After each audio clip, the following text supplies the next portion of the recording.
Eagles. Eagles.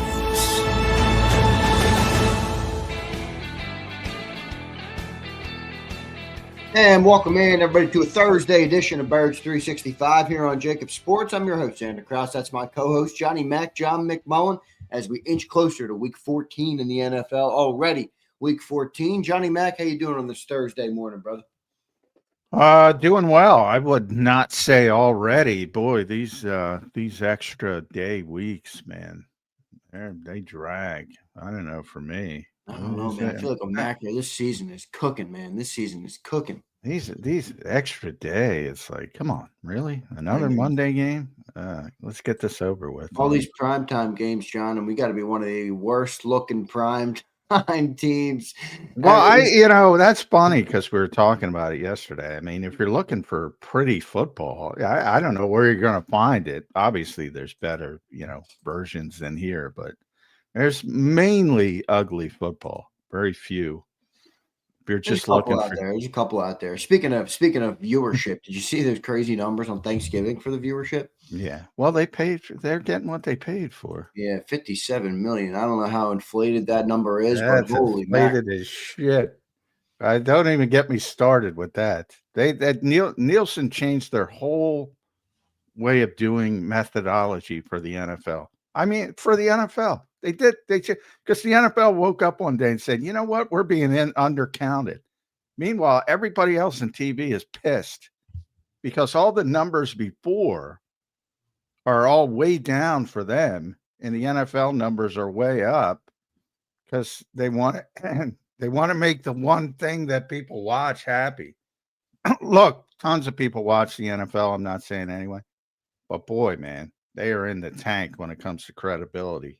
Nielsen in the tank. Wow. John with a scathing review of Nielsen to start the show off. Good stuff, Johnny Mac. John, what happened in Eagle Land yesterday, man? Let's get right into it. We'll have Les Bowen in hour number 2.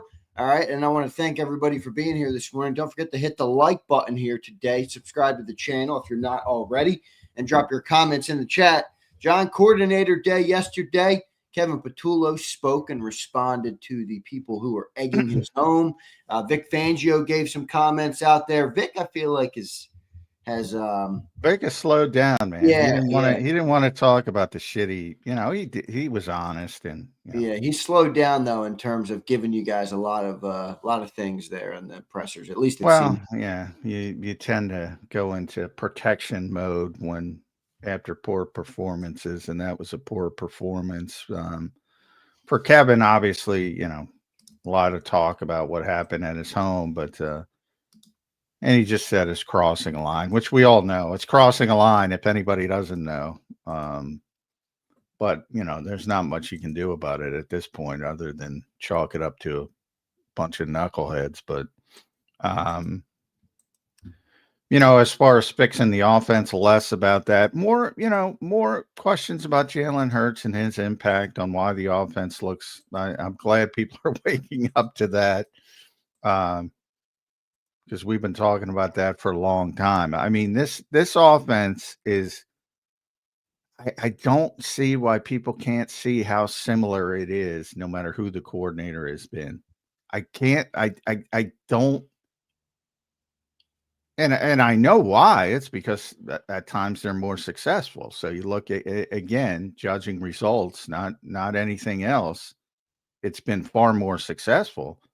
But I'm talking about how the offense plays and how it's dramatically similar. And even the curve of the season we're trying to evolve, then we struggle. And then we scale it back. I'm talking about the Eagles, obviously. It's stunningly similar almost every single year. And I don't know. I know some people recognize it, but a lot of people don't recognize it. Yeah, well, is it simply here's my question with it, because I'm trying to just evolve the conversation a little bit more. we've boiled it down to the running game is obviously the big problem this year, and that's the biggest change in the offense. The passing offense has always been pretty mediocre at best, probably below average in most areas, but the running offense has always been good. John, how is Saquon Barkley having this bad of a season? I mean, DeAndre Swift is a good player. I don't think he's a Hall of Fame level player. Obviously, Miles Sanders, same thing. Good player, not great player. They ran the ball well with those guys. Would that be enough to point you to the offensive line being just really not good this year? I mean, I know we've talked about the offensive line. I think they've been better than some people have alluded to, but that running game has really, really fallen off, John. Like to a degree where, I get Hurts' impact, but I don't know many quarterbacks that would be successful with a running game this bad. Well, I agree. I mean, the running game has been the biggest problem, but I'm not just going to blame it on the offensive line. I do think the style of Saquon Barkley is, like I think if he was on Chicago on Black Friday, he would have had 200 yards. It would have been a 200-yard game. He's the kind of guy that's going to hit home runs on 3-1 fastballs, and by that I mean if you have those massive holes, he's gonna take it to the house. But if you need 4 or 5 yards, if it's blocked for 4 or 5 yards, he's gonna miss a bunch of those because he's trying to hit the home run. Right. So I think it's everybody's involved. Certainly the running back is part of it. The offensive line is not opening those kinds of holes as they opened last season, like the Bears opened on Black Friday.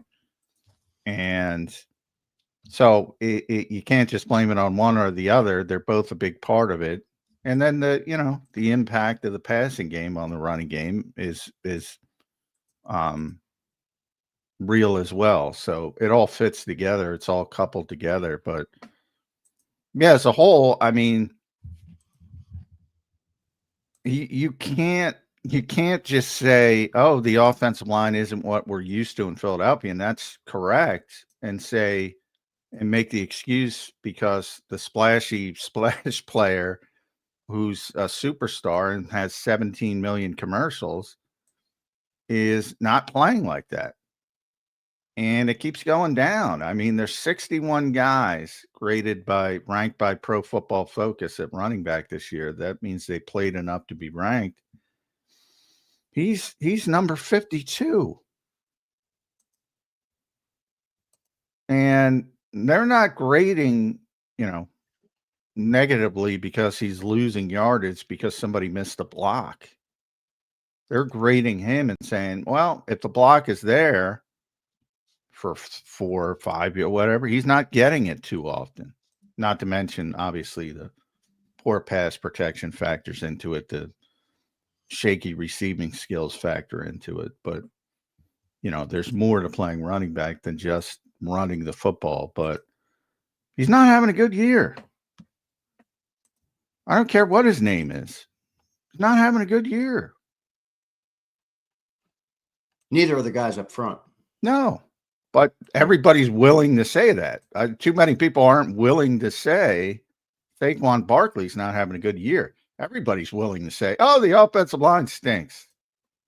Well, I mean, you guys you talked about it all summer where the history of 2,000-yard backs is not so great, coming out of that.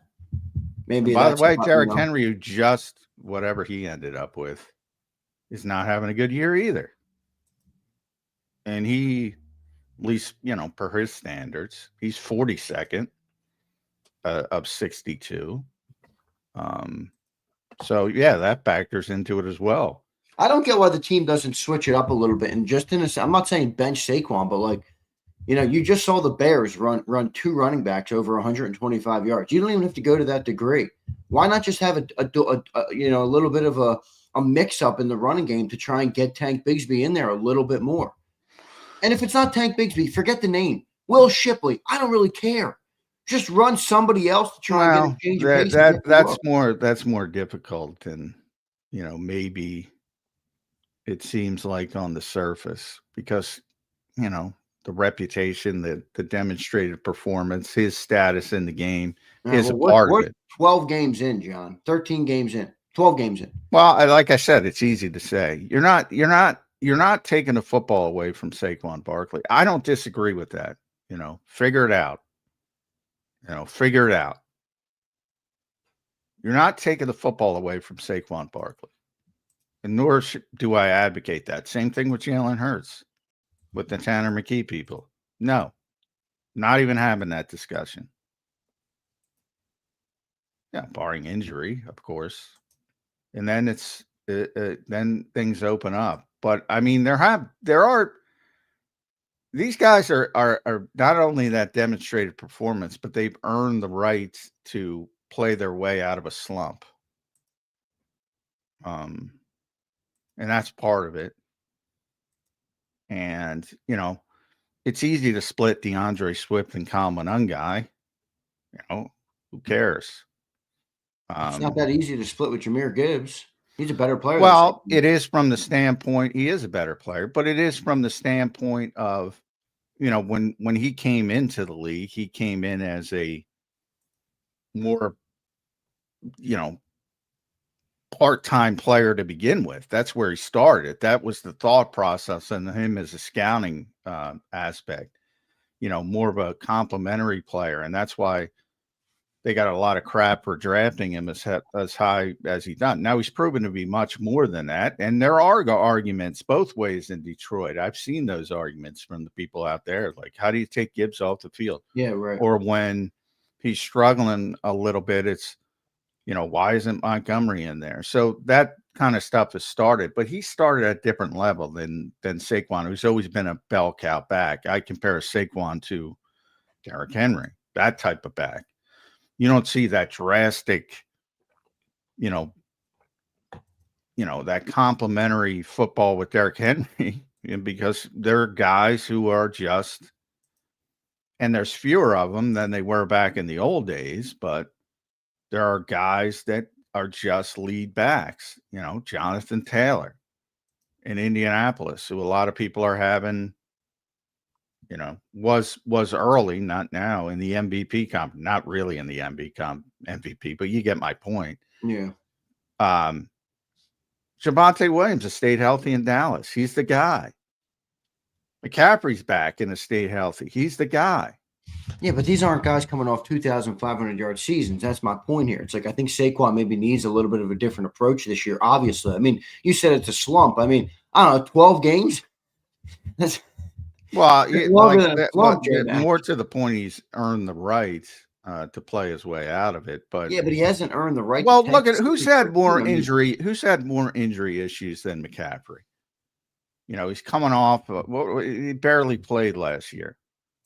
Nobody's played more snaps than Christian McCaffrey. Yeah, but you can't put the status of Saquon Barkley above the success of the team. We're 12 games in, and Saquon hasn't been able to find success for whatever reason. You want to blame him? You want to blame the offensive line? Fine. You want to blame Patulo? I really don't care who you blame, but that's the fact. So why would a different look, you know, not make more sense? Are you literally just sticking on the status? Well, not you, but like in general. I would do the exact same thing. I'm being completely honest. Like, you wouldn't toss Bigsby in there, or Shipley in there, or anybody else. Well, I mean, if you want to get him 4 or 5 reps, I don't have a problem with that. But in a meaningful way, no, absolutely. Third down, maybe with Shipley a little bit more. Yeah, I'm fine with that. How many passes did Saquon drop this year? I'd be putting Shipley in there on third down when I need somebody who can catch the ball. Well, I've been saying that for years, but you know, but Kenny Gainwell is basically the ceiling. You know how much they used Kenny last year. That's basically the ceiling.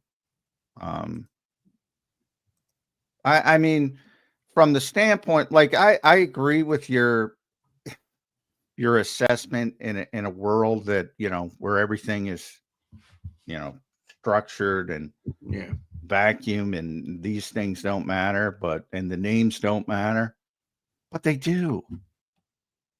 Like I'm operating in the world of this is just the way it is. Yeah, the I mean, business of and this is football. the name of any of the big time backs: Taylor, Robinson, Barkley, Henry, McCaffrey. This is the same thing for all of them. All of them. It's the same thing with quarterbacks. There are a lot of quarterbacks who've played, at a high level and have bad years, and you say, "Oh man, it's just you can't bench those guys." And if you do, you create bigger problems.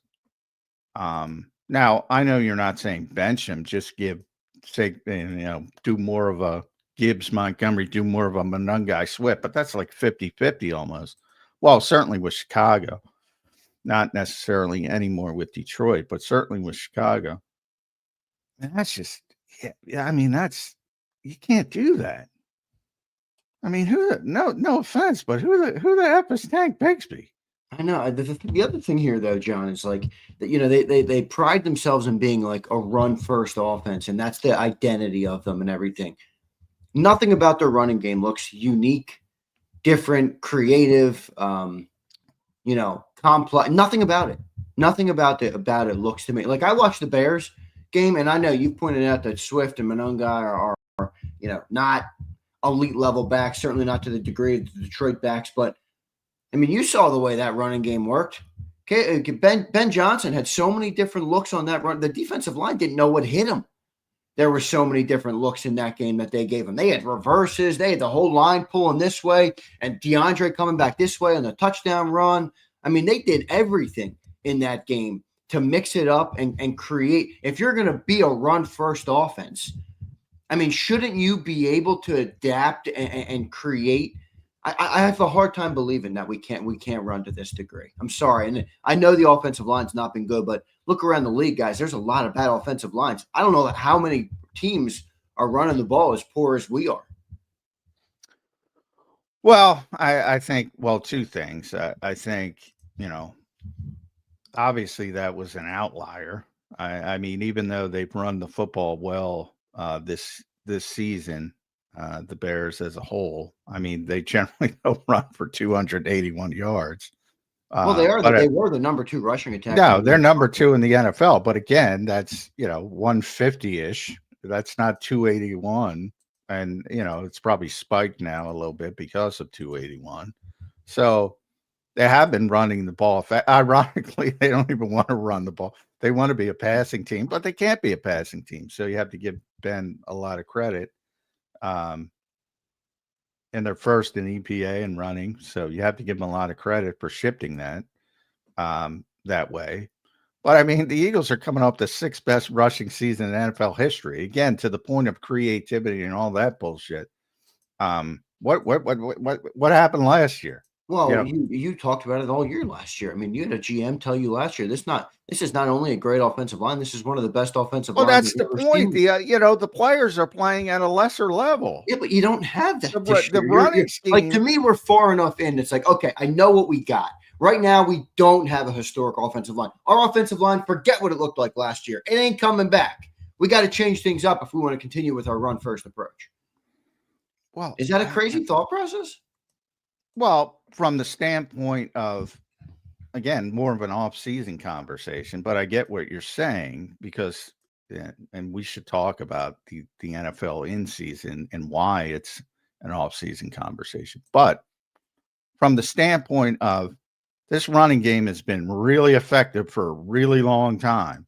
So the only pushback I have is, all right, the like Jeff Stoutland and Nick Sirianni don't know how to put together a running offense. Is ludicrous to me. It's like Chicago has turned into a very good running team this year. They look at what they poured into the offensive line. And Thuney has stayed healthy, and Dahlman has stayed healthy, and Jackson has stayed healthy. And Darnell Wright has started turning into one of the best right tackles in football after a number of struggles, early in his career.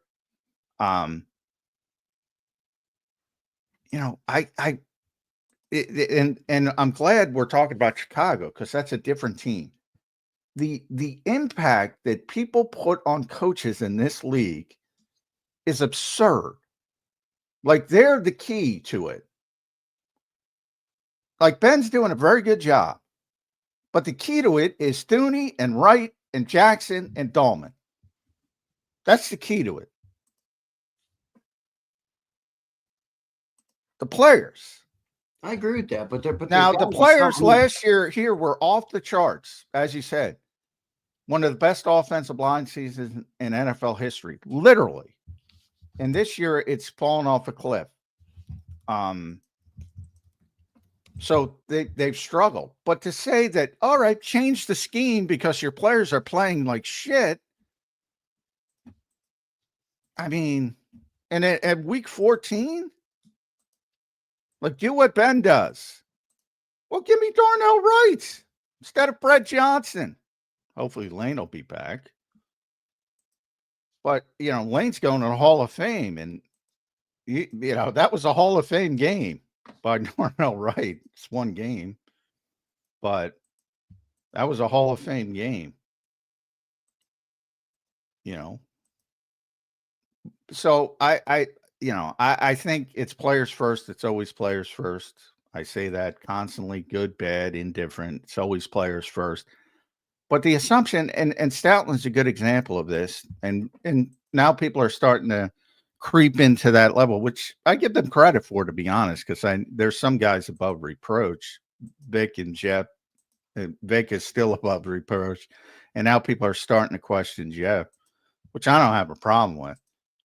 But I think it's also obvious indication that, well, Jeff Stoutland didn't wake up one day and say, all right, I forget it. League's caught up. I'm done. This is it. We're going to roll this out.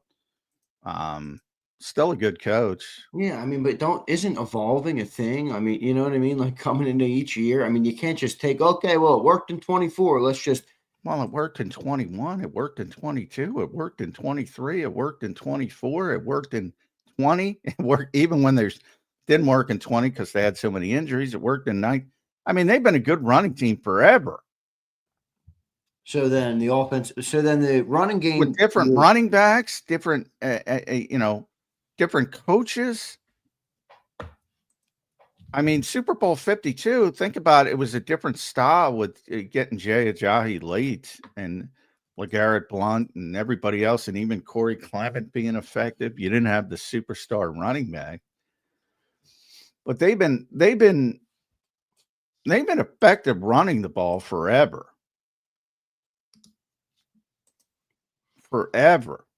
And well, let me read this quote to you, John. All right, this is from James Harrison, who's obviously a Pittsburgh Steeler legend, and he said this. He was speaking about Mike Tomlin recently, and he said,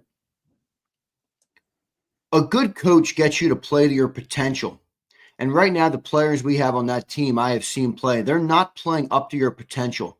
A great coach gets you to play to your potential. Now, I'm not talking about the Steelers here. I get it. It's a completely different context in the sense that he was talking about Mike Tomlin when he made those quotes. But when a player like that says, a coach gets players to play to their potential, you've always kind of said that too.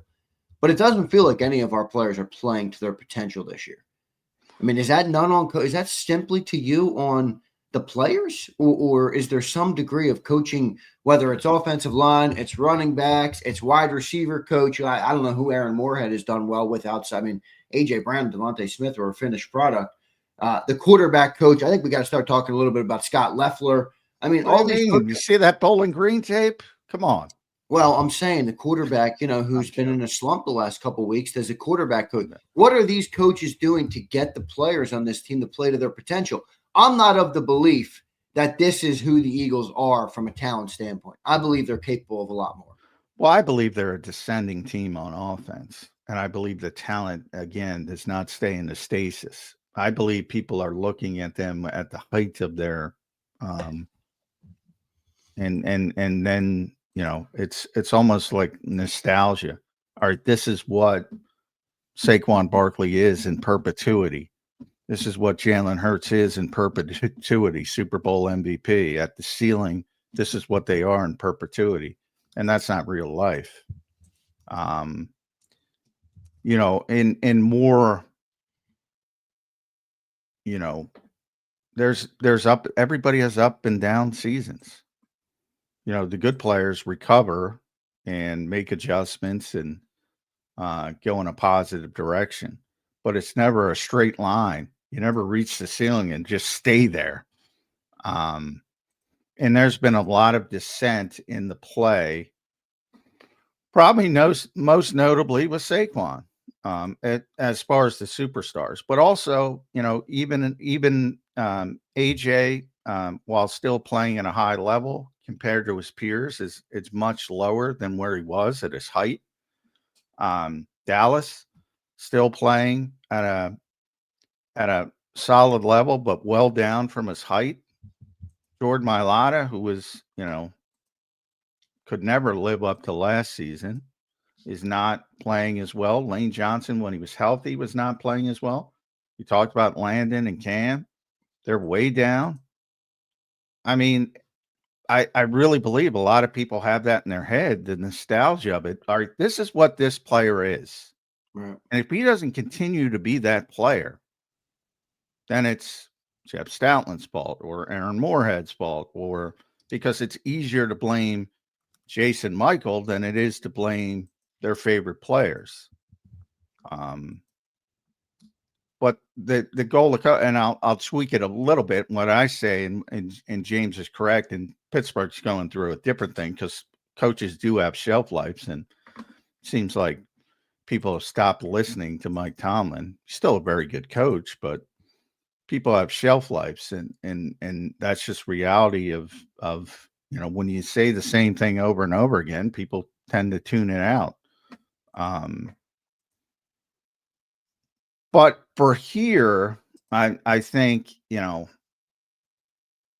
and the tweak when I talk about the coaching is, all right, so if this is what a player's going to be, you get them to a little bit of a higher level, and that's good coaching.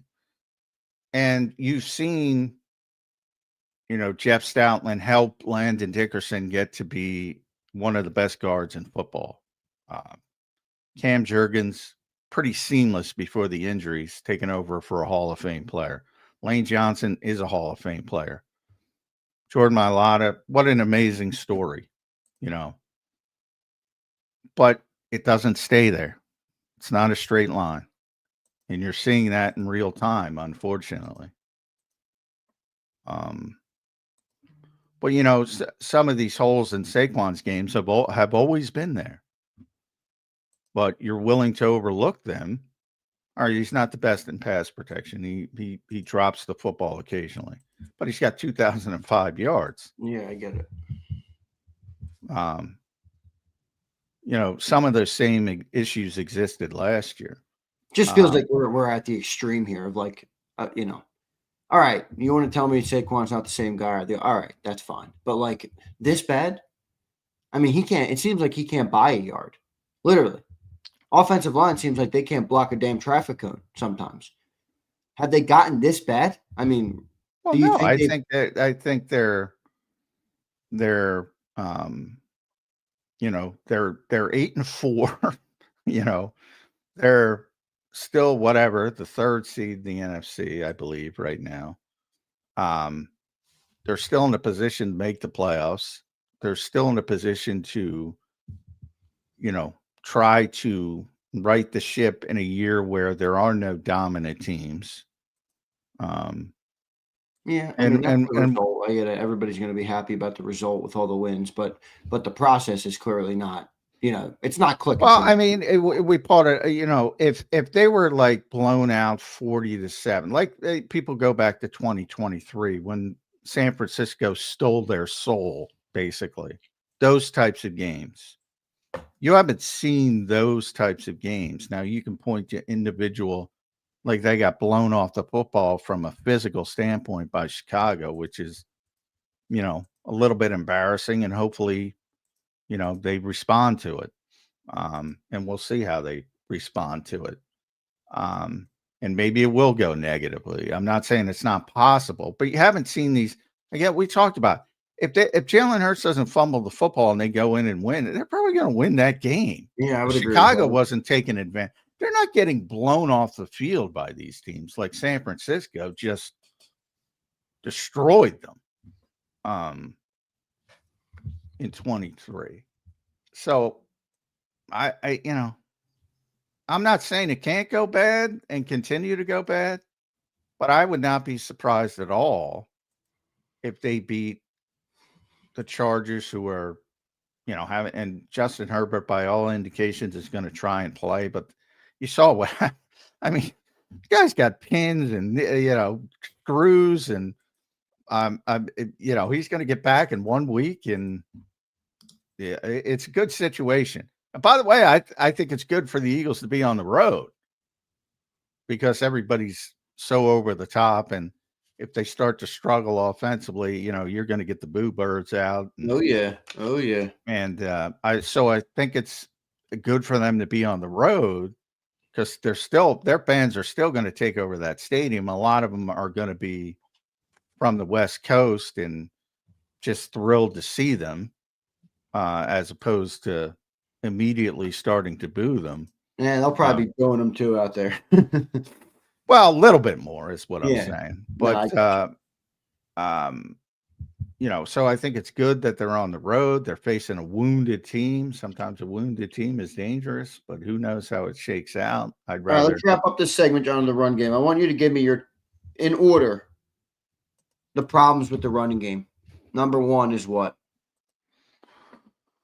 Number one is Saquon. Number two is offensive line. Number three is Jeff Stoutland, Nick Sirianni.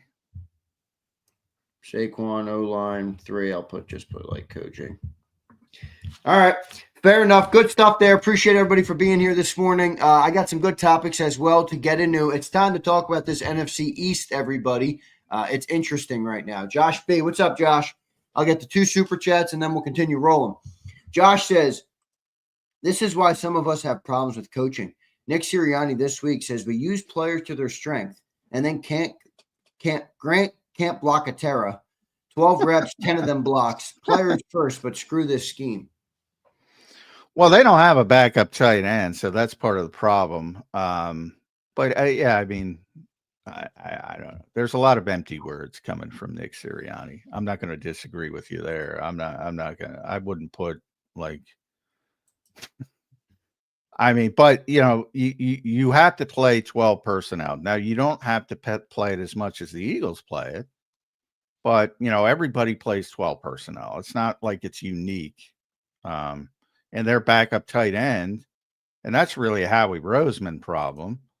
Are not great blockers. Whether you want to go with Grant or Colin Granson.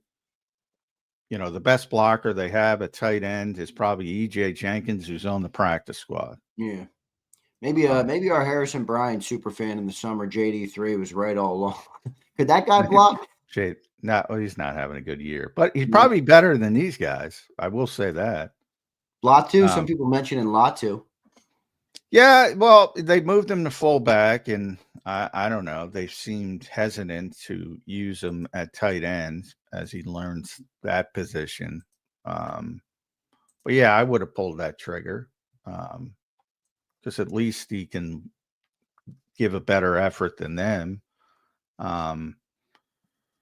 But maybe they're concerned with him learning a new position. But the tight end position in the running game has been a disaster because also Dallas Goedert is probably having his worst season as a blocker. Yeah, it's been a disaster. And the one when they got it going for that little spike when they used 13, it was with Fred Johnson, being the third tight end. So. But now Fred's a starter, at least until Lane gets back. Here's Nick. What's up, Nick? I'd rather watch John versus Rube than our offense. Yeah, you and me both, dude. Here's Joshua Jackson. Eagles were first in total offense yards in 2022, 8th in 23 and 4, but now 24 8th in 23 and 24, but now 24 in both pass and run are bad. Either this is Space Jam or it's the offensive coordinator. Again, put away the numbers because that's what I said. You're looking at results. Does this offense, the way they operate, look differently to you? Forget the results. It is stunningly similar from Nick Sirianni to Shane Steichen to Brian Johnson to Kellen Moore. Right now, Shane's the only one I don't agree with. I feel like the Shane offense looked way different. Jalen was also a different player. He ran the ball a lot in 22. As somebody in the Eagles stuff, you should have seen the shit Shane was getting early in his career here. Oh, I remember it. There's a lot of revision that says Frank Reich in 2016 was an idiot. Now he's the savior. There's a lot of revisionist history. Shane Steichen was getting a whole load of shit to the point. One of the reasons, Shane started doing off the records with us, which I can't talk about, but the only reason I'm talking about him doing off the records with it, because he was so poorly perceived on the podium and the way they were playing that, the goal was to sort of rehabilitate him and say, hey, it's not his place to say things on the podium. That was Nick Sirianni's place. So the goal was to rehabilitate him in the public's eyes by saying, hey, he's a smart guy. Talk to him. And he is. But they wanted him out of here too. I don't know if it ever reached this level. I was there. Trust me. He was less popular. No, I'm not going to say than Kevin right now. He was less, but and it was all tied to his podium performances. He was really, you talk about not saying anything. He said, I do remember that. Nothing. And he was a completely different guy off the camera. But is Kevin a different guy off the camera? Because, man, he's tough to listen to too. Yeah, Kevin's very engaging off camera, but he's also much more willing to. In fact, if I were to rate them, results wise, you can put him number 5. But as far as the most on the podium, now yesterday was blocked up by the nonsense, but he's by far number 1. If you were to rate them just from podium performances, by far number 1 of the offensive coordinators. Doesn't really matter, but I get it. All right, John. Let's move on here. I want to go to the NFC East conversation here. I can't get too bogged down by this offense. They just piss me off here all the time. John, first, before I give you the rundown on schedules and what the truth of the matter is when it comes to this NFC East and how it could play out or how it may play out. Might be over after tonight, by the way. Take the what? Dallas has to win tonight. Yeah, almost has to win. What is your general feeling on the NFC East right now, John? Do you feel like the Eagles could actually lose this thing? Do you feel like they have fallen to a degree where it's in play? I mean, you put the Cowboys yesterday as your 3rd best team in the NFC. I don't disagree with you, by the way, in terms of how they're playing right now. Maybe even make an argument they're higher than that. You feel like this NFC East is in danger? What's your overall thought process on I'll tell you tomorrow morning, man. If they lose, it's over. The Eagles are winning the NFC East. If they win, then it's like you better win in Los Angeles, and it becomes very shaky. And they're playing better football right now. But again, this is the NFL. They have one bad performance tonight, and the hole they dug was so deep, they're not going to be able to get out of it. So if you stay up for that game tonight and they lose that game, the Dallas Cowboys, you're going to sleep very soundly as an Eagles fan. If they win, there's going to be some sleepless nights until the Eagles get this thing back going in the right direction, especially if they play well. if they continue to play. If the Cowboys lose tonight, it obviously gets easier for the Eagles, but it's not over yet. Here's the rundown, everybody.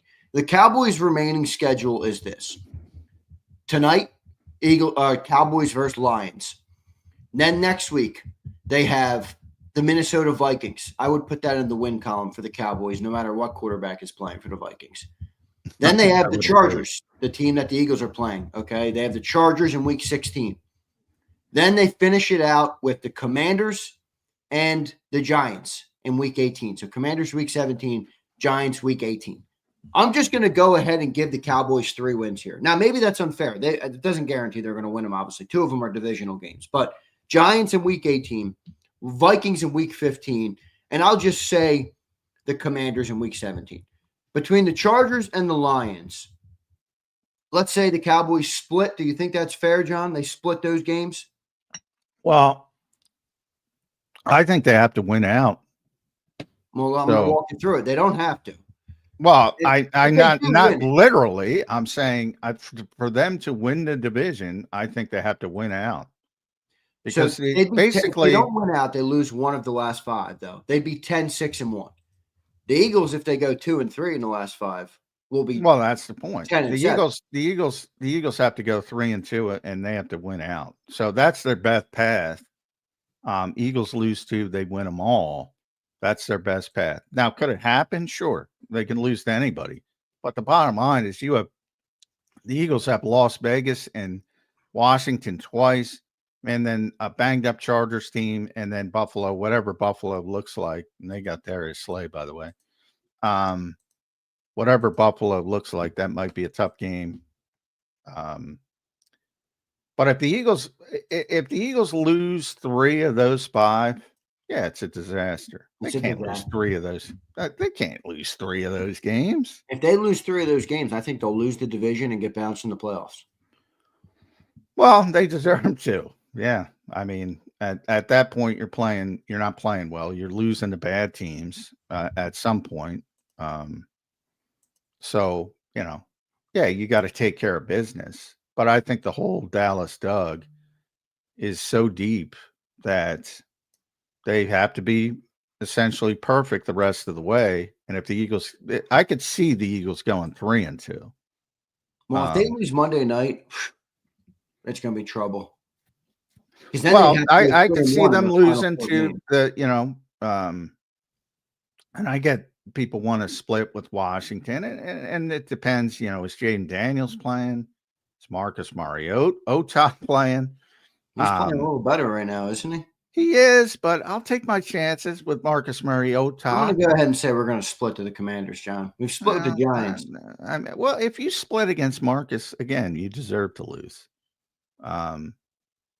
And by the way, I think they'll win this weekend. So maybe they get some confidence because they're playing the Vikings. I just don't know where your confidence comes from that the Eagles should just handle. The confidence doesn't come from the Eagles. It comes from the shitty teams they're playing.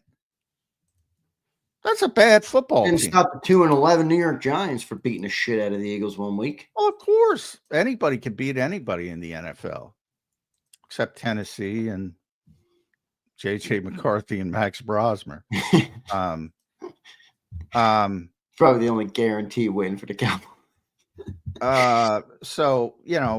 But that's why I say, like, the assumption that Dallas is going to win out or even go 4-1. It's hard. That's a pretty big assumption as well. I agree. Now they're playing well, and I said they're playing well. Are they going to go 5-0? No shot.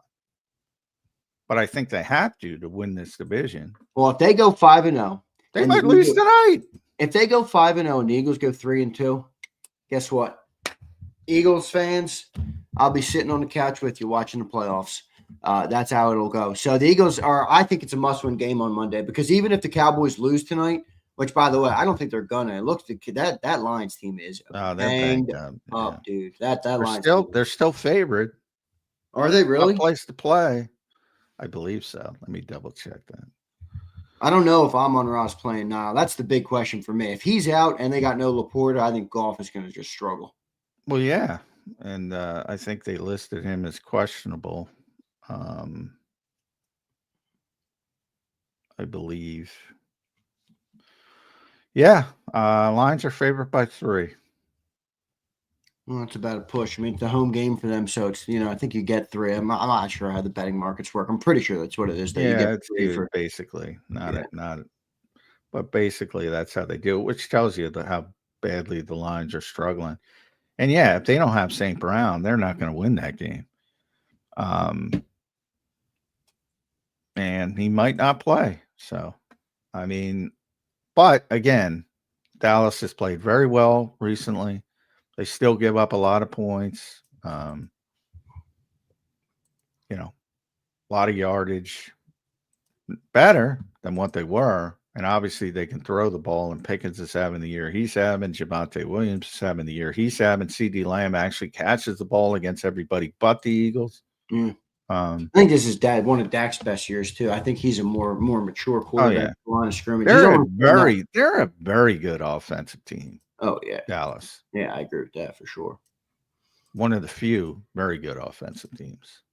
Well, let's see what happens, everybody. The NFC East is closer than we think, and the other reason that I say it's a big thing here winning the East is because, if you look at the NFC playoff picture, the wild card teams have good records, man. Like that's why I said the Eagles. Like, but remember they got to play each other. Seattle, Los Angeles. The Packers are playing the Bears this weekend. So somebody's got to lose. Well, they might tie. Both of those are only 3 lost teams. I mean, Well, they also play each other twice. I believe they play the same day. The Eagles play Washington in Week 16. They're the night game when the Eagles play at 5:00. So they still have to play each other twice. And they'll probably split. But what if one team sweeps the other?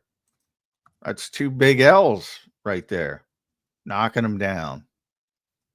Still going to make the playoffs, most likely, but people are going to lose. Seattle is that this weekend? Seattle and the Rams. I don't know when this weekend. Seattle schedule. Now they play the Falcons this weekend. Rams until December 18th. They still got one. That's a Thursday night game. That sucks. That game should be able. They should have a full week on that. That does suck. But the 3 wild card teams right now are the Seahawks, Packers, both 3 lost teams, and then the Niners, who are 9-4. So I mean, I don't know, man. I feel like if Eagles got to get to at least 11 wins here on the season, I mean that would be 3-2 finishing up. At least, in my opinion, they got to get. If the Cowboys win out and the Eagles go 3-2. Cowboys win the East. Yeah. Which is why, that's where I am. They almost have to win out unless you're really counting on the Eagles shit in the bed, which is possible. I'm not saying it's not possible. I just don't think it's going to happen. Boy, that San Francisco team is not good. Think about the injuries, though. They deserve a lot of credit. Yeah, I mean, think about if they had Fred. If they had Fred Warner, I don't know how you don't hold that same thought process on the Niners. Well, because of their schedule. But if they had Fred Warner and Nick Bosa, I've been talking about the Niners. I said preseason, watch out. Just look at their schedule. That was one of your better picks of the preseason for sure.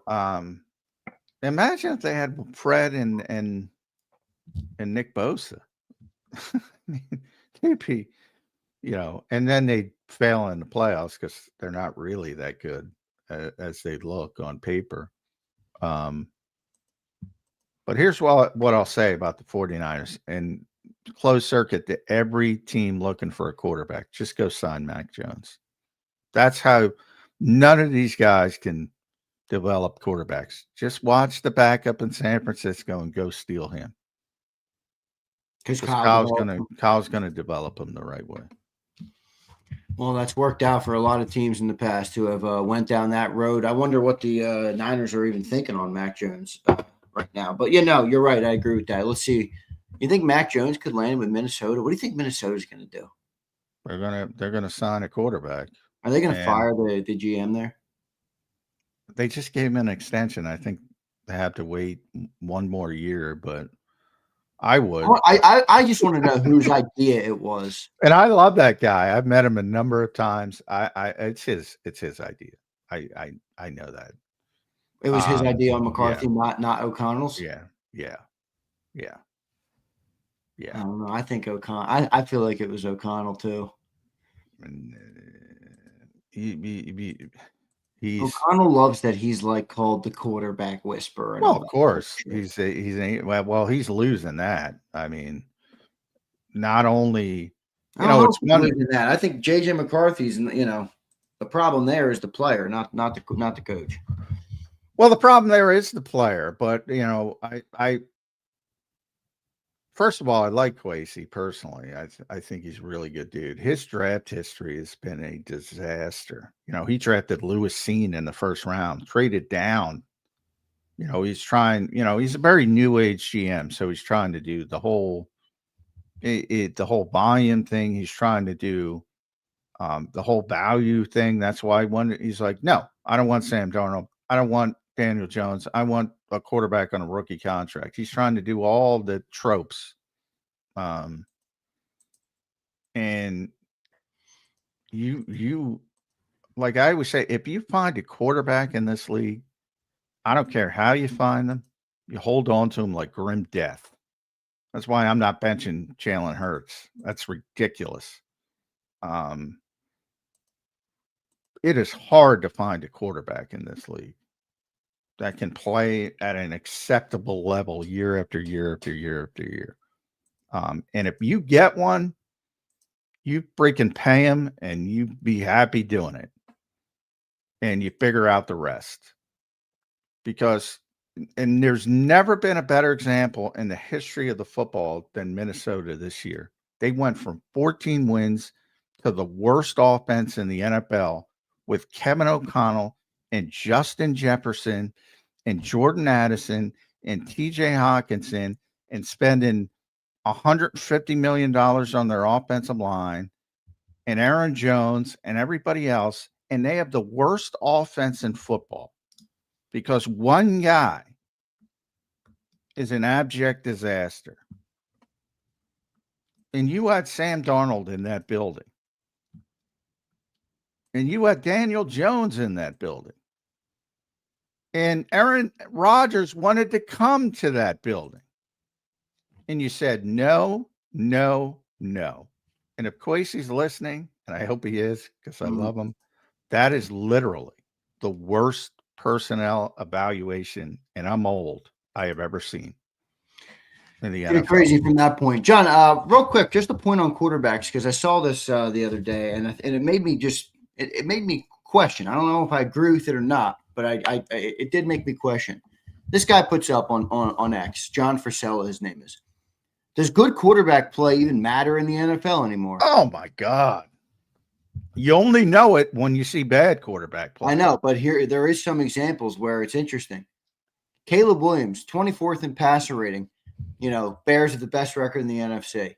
Brock Purdy, 26th in passer rating. Niners are 9-4. Bo Nix, and I know passer rating is not a perfect. It's an awful snap, by the way. Bo Nix, 32nd, behind Rattler. Broncos 10-2. Trevor Lawrence, 38th. Jaguars 8-4. Goff, Dak, Mahomes, Burrow are not in playoff spots right now. No. First of all, as you pointed out, correct, it's an awful statistic. Yeah, but I think just in general, take out the rating. Caleb, Brock, Bo, 3 great records, and Trevor, Goff, Dak, Mahomes, and Burrow, trash records. And I think the point is less about the quarterback rating and more of passer rating and more about. But if you look at, and again, yes, if you want to compare Caleb Williams to the guys who are playing the best football, Matthew Stafford, Dak Prescott, Drake May, a younger guy, even Justin Herbert, when healthy. If you want to compare him to those guys, yeah, he's way off. But he's playing at an acceptable level. I'm talking about when you get poor quarterback play, like Caleb Williams in his rookie season. Or J.J. McCarthy. JJ, Dylan Gabriel, Cam Ward. That's what I'm talking about. And obviously, as you see some of the backups, when they have to come in and play, which is more understandable, and you can't operate at all, that's what I'm talking about. So when you get a Caleb Williams, and the best example of this would be Tua in Miami, where it's like in a vacuum, I say, and I said at the time, there is no flipping way in any universe I'm giving that guy $50 million. But they did it, and they did it because they had to do it. Because what are you going to do if you don't do it? Well, you can have a season like Minnesota's having, but you really want to go through that? No. When you find a quarterback, you have to keep them. And all those names who I agree, they're overrated because of their team success. Those young quarterbacks, Caleb Williams most notably, Bo Nix is not playing well despite their record. And guys like that, who was the third? I forget. But guys like that, but I'll still advocate when it's time to extend them, and hopefully they improve. Brock Purdy was the other one. And hopefully they improve. I would actually play Mac Jones, to be honest. I think Mac Jones is a better quarterback, but that's me. But I thought Darnold was a better quarterback. That's me. But Brock played well. And that's to the point, and nobody knows quarterbacks better than Kyle, so he deserves the benefit of the doubt. Remember, you talked about it earlier in the show that the business of NFL comes into play. Kyle probably has to play Brock Purdy. Well, no, but first of all, he went against the business in the NFL originally when they drafted Trey Lance and said, "No, this guy's better," and he was right about that. Easier to move on from a rookie than a $50 million contract. Yeah, but once they paid him, yes. But I don't. And again, hopefully, Bo Nix will continue to develop Caleb, and I think they will.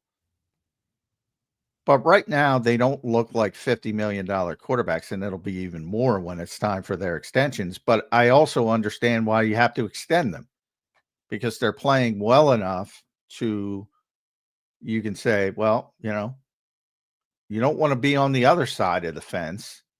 And the other side of the fence, most notably, the two most notable, which that flat out can't play, are J.J. McCarthy and Dylan Gabriel. Flat out can't play at this level. And by that, I mean, they could be backups, whatever.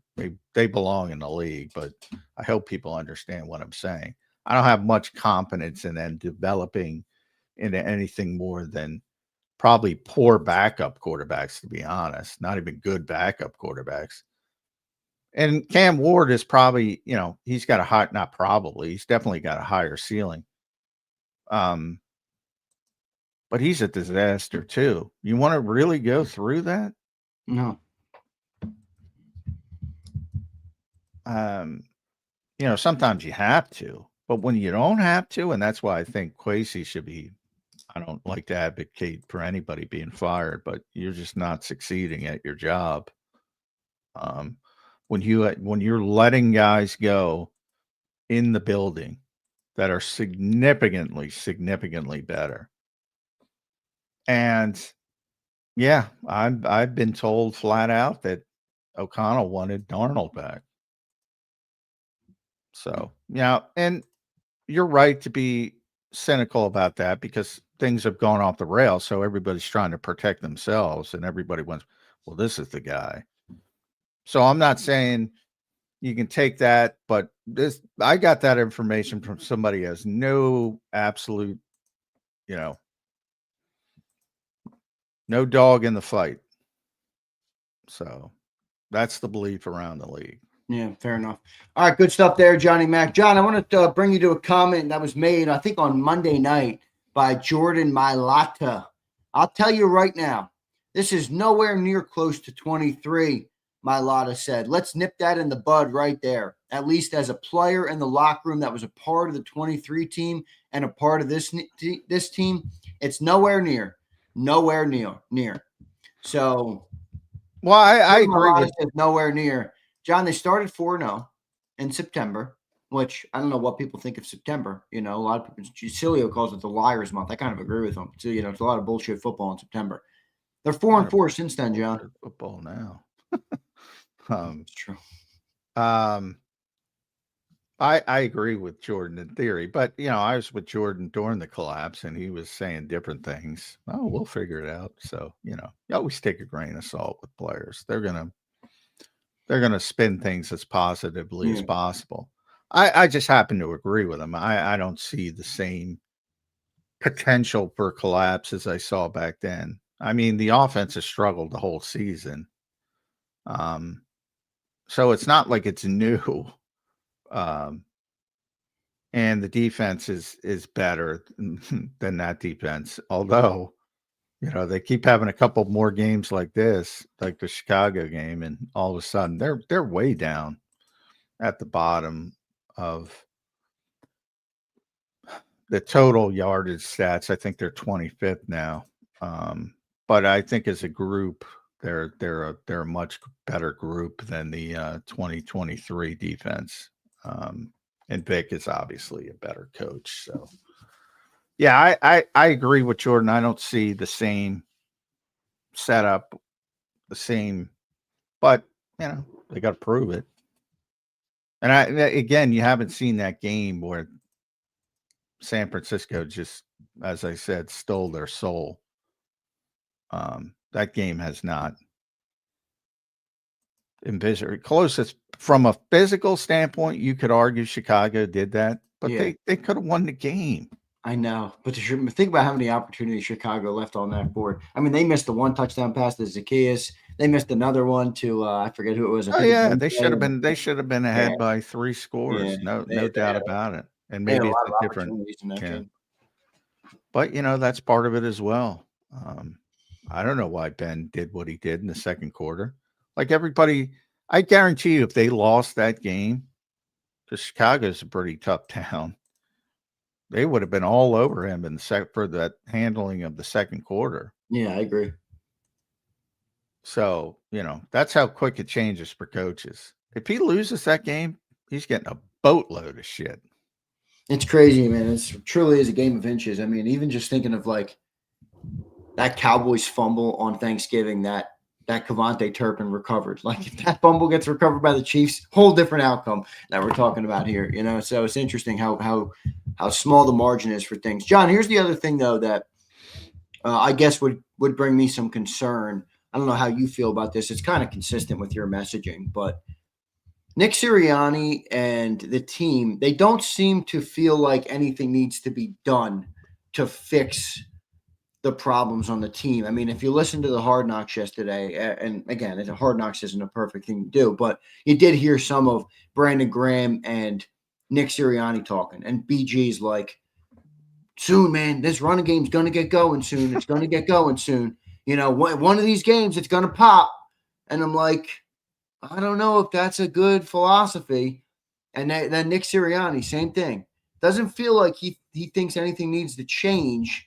They just got to execute better. They just got to do their jobs better. They just got to, perform better. And everything will fall into place. That doesn't really give me a lot of confidence, John. I think the best way to fix a problem is to at least identify what the problem is. I don't know that the Eagles see a problem.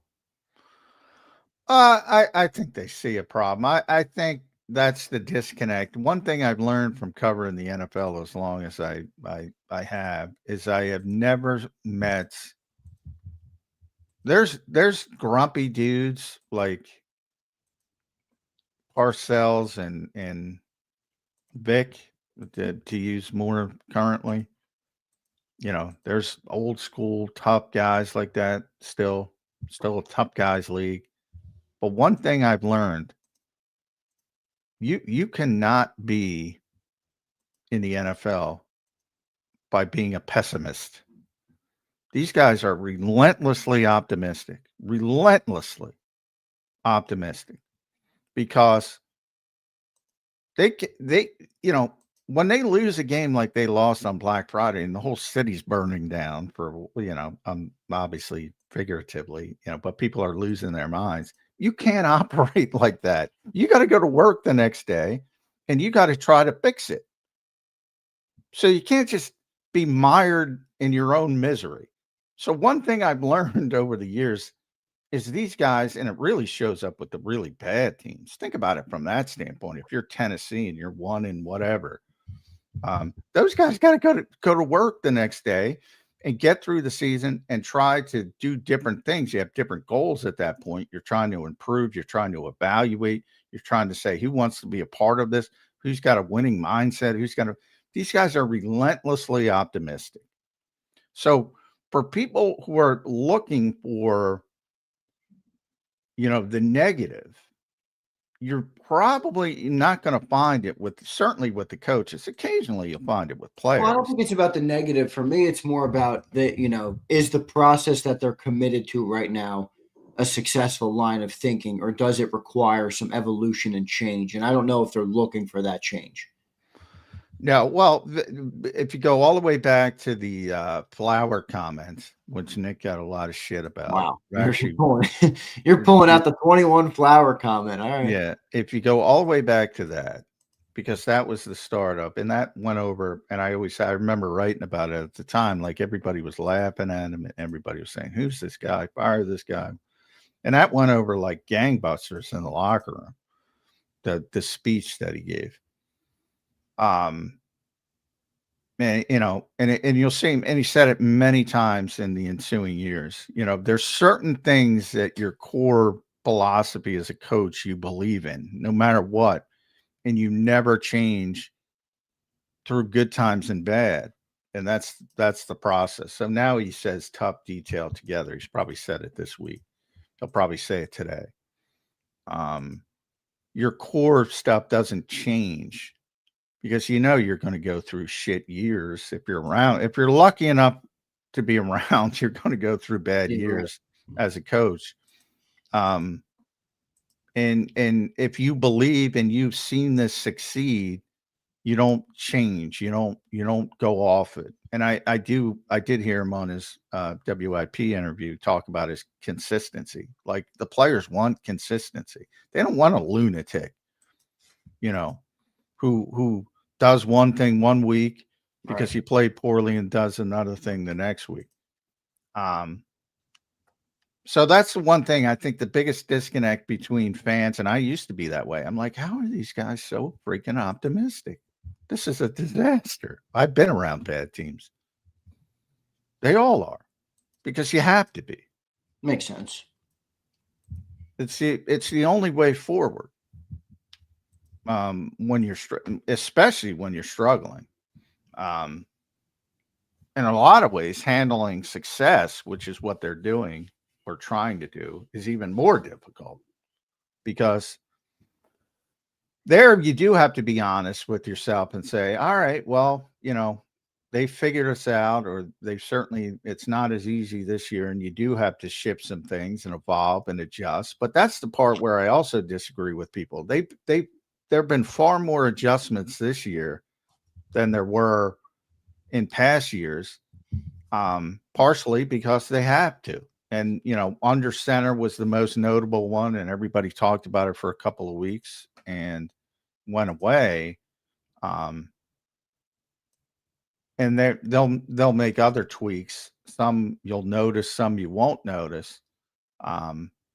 But yeah, they're trying. I can report that confident. They're trying to fix it.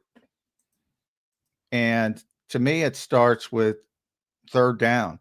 And how do you get third down? They're at the bottom, and I forget what the number is, but they're at the bottom of the league when it comes to third down and go. When it comes to longest yardage needed on third down. I saw that. I'd actually like to show that to the people. They're near the bottom. I forget where they are, but they're like 30th, or they're way at the bottom. 31st, I believe. Yeah, so they're way at the bottom. And look, that's what every defense in this league wants, third and long. Every single one of them. And here it is, real quick, if you want me to show it. Average yards needed for a first down on third down. I don't know if you guys can see this. Rams are first with 6. Eagles are bottom, second to last to the Browns at 7.8. in between the Browns and the Titans is not where you want to be, Jay, man. No, and so much of that has had to do with negative plays, and sometimes it's penalties, and sometimes it's tackles for loss and blown assignments, and that's what they're trying to fix. Yeah, They're that trying makes to fix that stuff. Now, the if you want to blame coaching, like I said, the preparation, why guys can't line up correctly, that's an issue. So that number one, the easiest fix is clean up the stinking penalties. You're a veteran team. Yeah. What's the problem? And then the negative plays on the field. That's what they're trying to fix. And if third and long turns into third and manageable, they're going to magically look a hell of a lot better on offense. I agree with that. John, what's your concern level on the defense? 2 weeks ago versus the Cowboys, they gave up 473 total yards.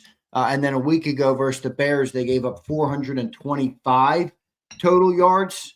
All right, you're looking at 900 yards of offense in the last 2 games given up by this defense. What's your concern level on the defense right now? Somewhat of a concern. Dallas, I kind of predicted. It didn't bother me because Dallas is a high-flying offense, and it's in Dallas, and they're averaging 415, 20 yards coming into that game. It's not rare where they get 400-yard games. So that part wasn't that much of a concern because I kind of expected it. But the Chicago game was a big concern, and specifically the run defense. And, one thing I asked Vic about Jihad not playing at all and he admitted he should have gotten him in there. So he kind of took accountability, especially because they played so many defensive snaps. There's no reason. But he really likes Nakobe Dean. And, I agree. Nakobe Dean is a better run defender than Jihad Campbell. I don't think there's any question about that. But on Black Friday, he wasn't a better run defender than anybody. He just had a really, really poor game. And sometimes that happens. And so that's the relief pitcher mentality. All right, if somebody just doesn't have it, and you have a guy on the bench with that kind of talent, I don't know. That's a lever I would have pulled. See what happens. Maybe it's even worse, and then pull him right back out. That's a lever I would have pulled because Nakobe's. I love Nakobe. I think everybody loves Nakobe, but he's not Saquon. So we talk about Saquon versus, he doesn't. Yeah, right. Pedigree. Yeah. So I thought, that was a mistake. But, when you have a player that talented, I think you got to find some way to get him on the field occasionally. And I think they'll make that correction. But, I am kind of counting on the fact that was just a bad game because the history says it was just a bad game. I'm a little concerned about that shoulder injury being referenced about Jaylen Carter. Well, yeah, he hasn't played well this season.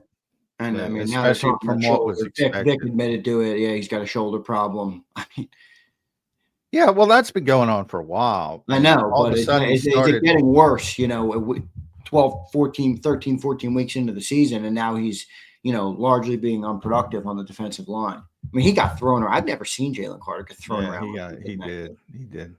I thought it was interesting. I forget who asked the question. It was about Ty Robinson. I'm like, not a good time to bring him up. That ain't happening. But they did play Byron Young more, and he didn't play well either. Yeah, so he got a lot of reps.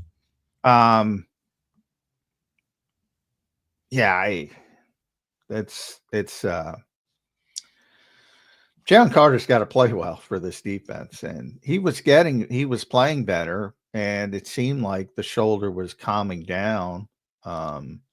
And now all of a sudden it's a thing. So I'm not sure if it's a thing because he played poorly or if it's a thing because it's really a thing.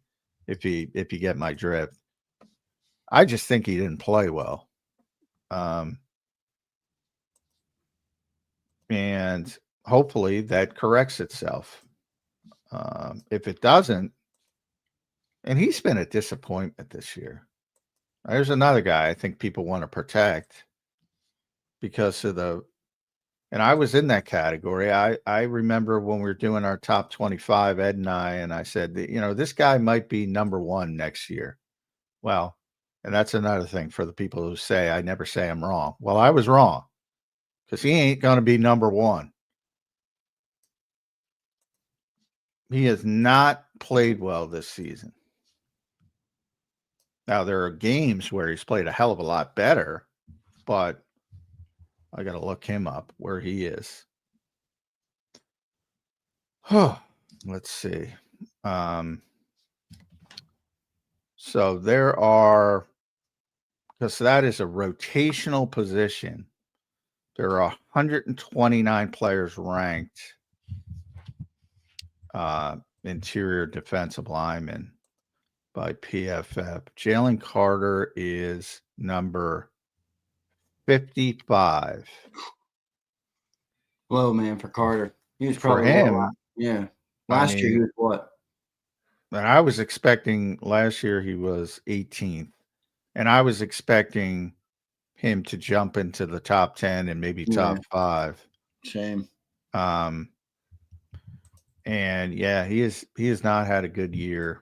And if you look at it, the guys next to him, with Jordan Davis has had his best year. And by the way, they weren't good either, but they were better. And I lost it. Now I got to find it again. Jordan Davis is 23rd. That's not bad for Jordan. I think Jordan's that's a career year for Jordan Davis. Yeah, Jordan's having a good year. And Moro Jomo is 12. And he fell because he had a bad game. That was probably his worst game of the season. Yeah. Now so that's my spike of the year is Moro. Yeah. He's having a very good season. A little bit of concern because he hurt his wrist and he didn't play well against the Bears, and maybe that impacted him. But and it's interesting. I wouldn't think of it, but he's got a better run defense grade than a pass rush grade, Moro Jomo. So he's played very well. Yeah. Yeah, Jaylen Carter is not taking that step forward, which is going to be an interesting conversation, John, with the contract coming up. Let's get we got Les Bowen in the green room. I got one super chat, then we will get to Les. Here's Pumper, 24th offense and 25th defense. Besides the Fugazi 8-4 record, this is a bad football team. Brian Pumper is not falling for the banana in the tailpipe. That's fine. I mean, I would go. I don't really care about total offense and total defense. That's an archaic. Yeah, but the eye test says the same, doesn't it? No, I agree. Well, the EPA stuff says the thing. I mean, it's even worse. So. Yes.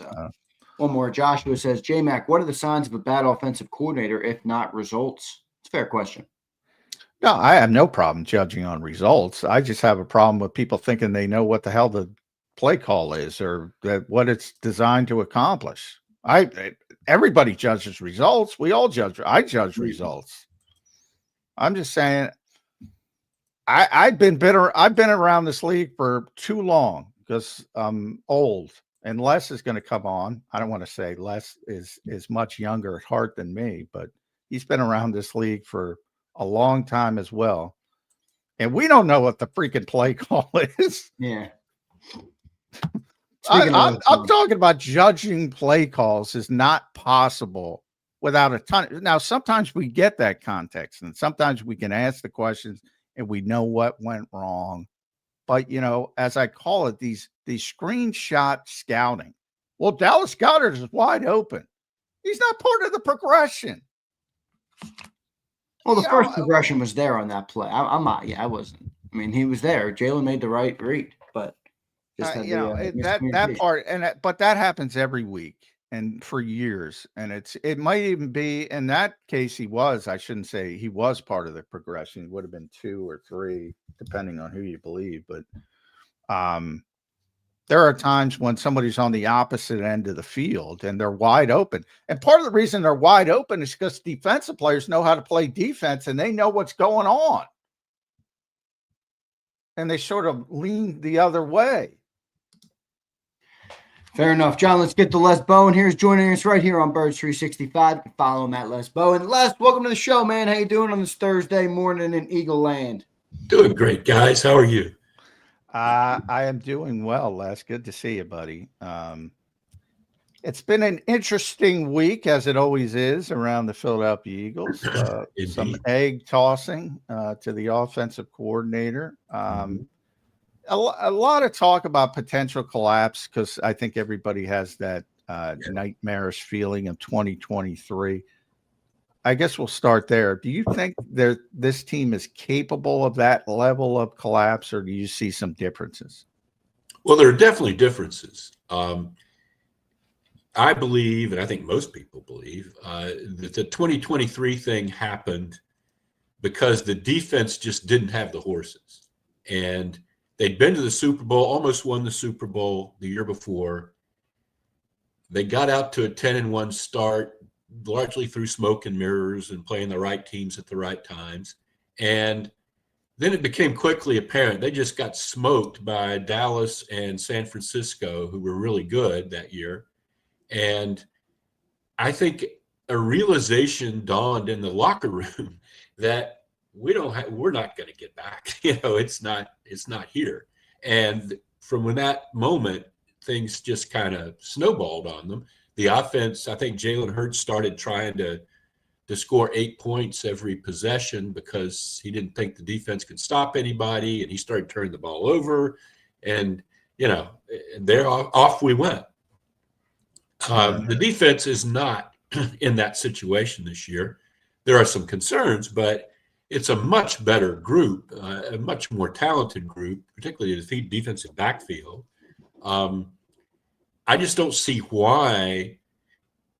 I don't understand the team that we saw last Friday. I don't understand why there isn't there ought to be a baseline level for this team that would preclude any sort of giant collapse like that. After last Friday, I'm not going to say it can't happen, but it sure as hell shouldn't happen. There's too many good players. It's ridiculous. It's silly. It's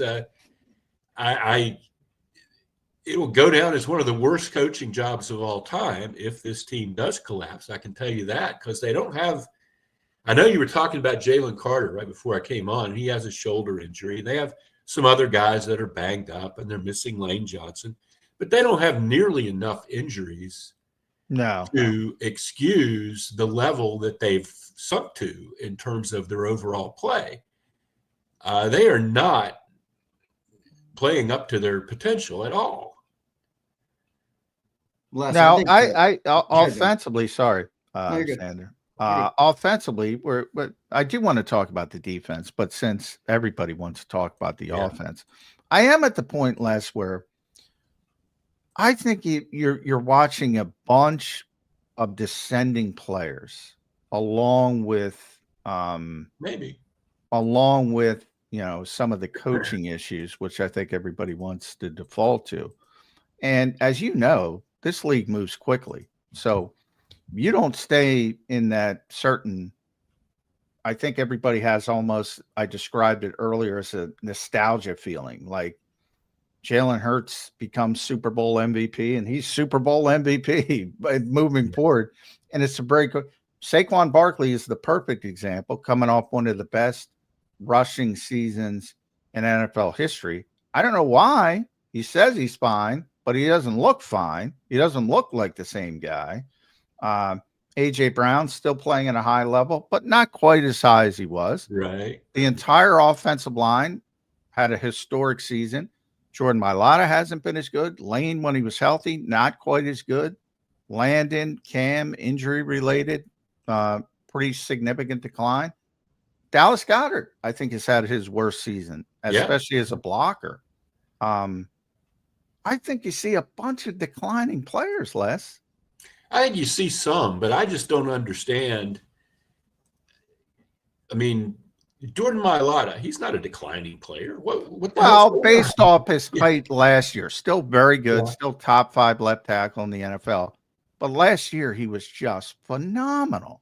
And I mean, there's levels. He's still tremendous. He's like he was here and now he's here. Like just slight down. I guess declining, if you're talking about permanent decline, I mean, what I see, I hope, is they played 21 games last year and had to get right back at it. And guys postponed surgeries that happened 6 weeks after they would have happened if, the season had ended in a normal period. Guys like Mailata and Juergens aren't, I hope, declining players. They are players that probably need a good offseason. Yeah. But that's. I described it in the piece I wrote as the angel on one shoulder and the devil on the other shoulder. The angel is saying, this is what happens the year after you win the Super Bowl with so many teams. The Rams went 5-12 the year after they won most recently. It's so hard to do it again. It's that there's a reason the Chiefs are the only team in the last 20 years to go back to back. But on the other shoulder, this is such a precious opportunity. You're not going to have this window forever. There's nobody who's that good right now.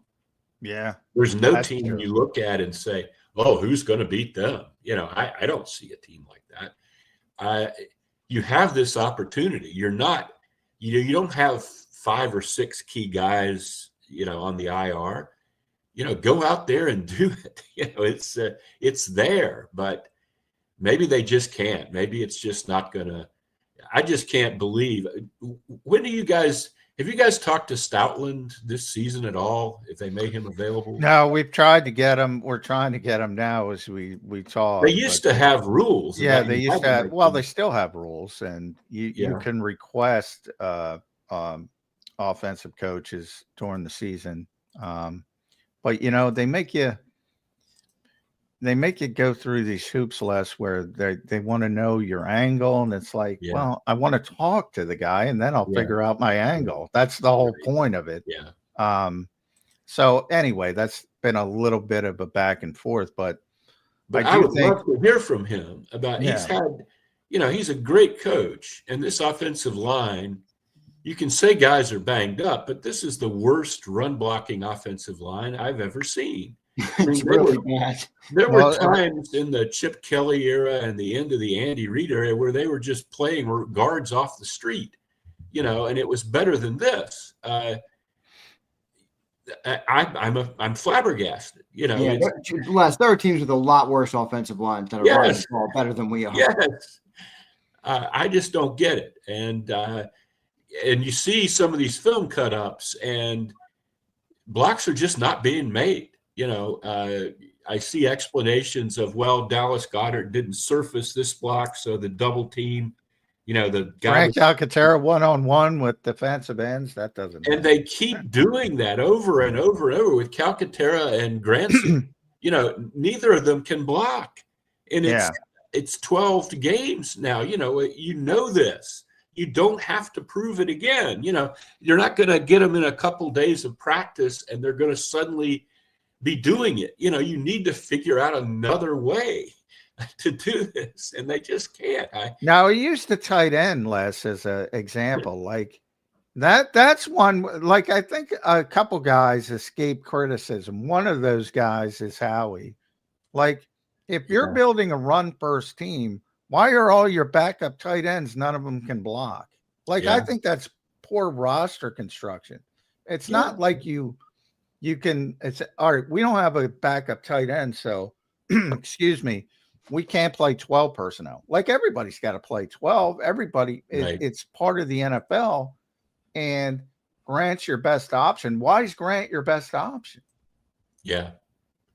I think that's more of a Howie problem. That is a Howie problem. And you would think I mean, that isn't like trying to get a quarterback or something. No. I mean, you would think they could find somebody on a practice squad somewhere that could block. I don't know. They were using the extra offensive lineman before Lane went down. And that worked a little bit. It did, but then they tried it with Matt Pryor, and he pretty much turned the whole game around. That guy, I mean, why is he still here? I don't have anything against him, but every time he steps on the field, it's a disaster. Bad things happen, no doubt. Les, you mentioned that I don't want to put word. I forget your exact quote, but something along the lines of this is an all-time bad coaching performance, or will go down as an all-time bad coaching performance. Where is it to? Is it Nick? Yeah, right. If they collapse, is it Nick? Is it Kevin Patulo? I don't think it's Vic Fangio. I don't want to speak for you. I don't think it's Vic. At all. No. How do you see it with the coaching, and what is the big problems in your opinion? Well, it's Nick and Kevin Patulo. The offense is unimaginative and repetitive. Everybody knows that. It's been demonstrated over and over again. They act like it's really frustrating to watch you guys in the press conferences, John, because there's just no acknowledgement of this from the podium. It's they're working hard and they look at everything, and sometimes it's this and sometimes it's that. And they very layered, Les. It's very they don't layered. ever pull back and think, why is everybody saying our offense is dull and repetitive and predictable? If they engage with that at all, it's not apparent to me. So there's that. There's just the overall vibe of the team. Nick gets a lot of credit for building this culture. And to me, I've gotten really cynical about culture. I covered hockey for a long time, and then I covered football for a long time. And the thing about culture is that teams that win a lot have a really good culture. And then when they start losing, they have a bad culture. Right. In other words, the culture is not a chicken and egg thing. If you win, everybody's happy, or more or less. And if you lose, people start like, damn it, I did my job. What the hell is this guy's problem? Why can't the coaches fix this? And that's the way the world is. That's the way every job is.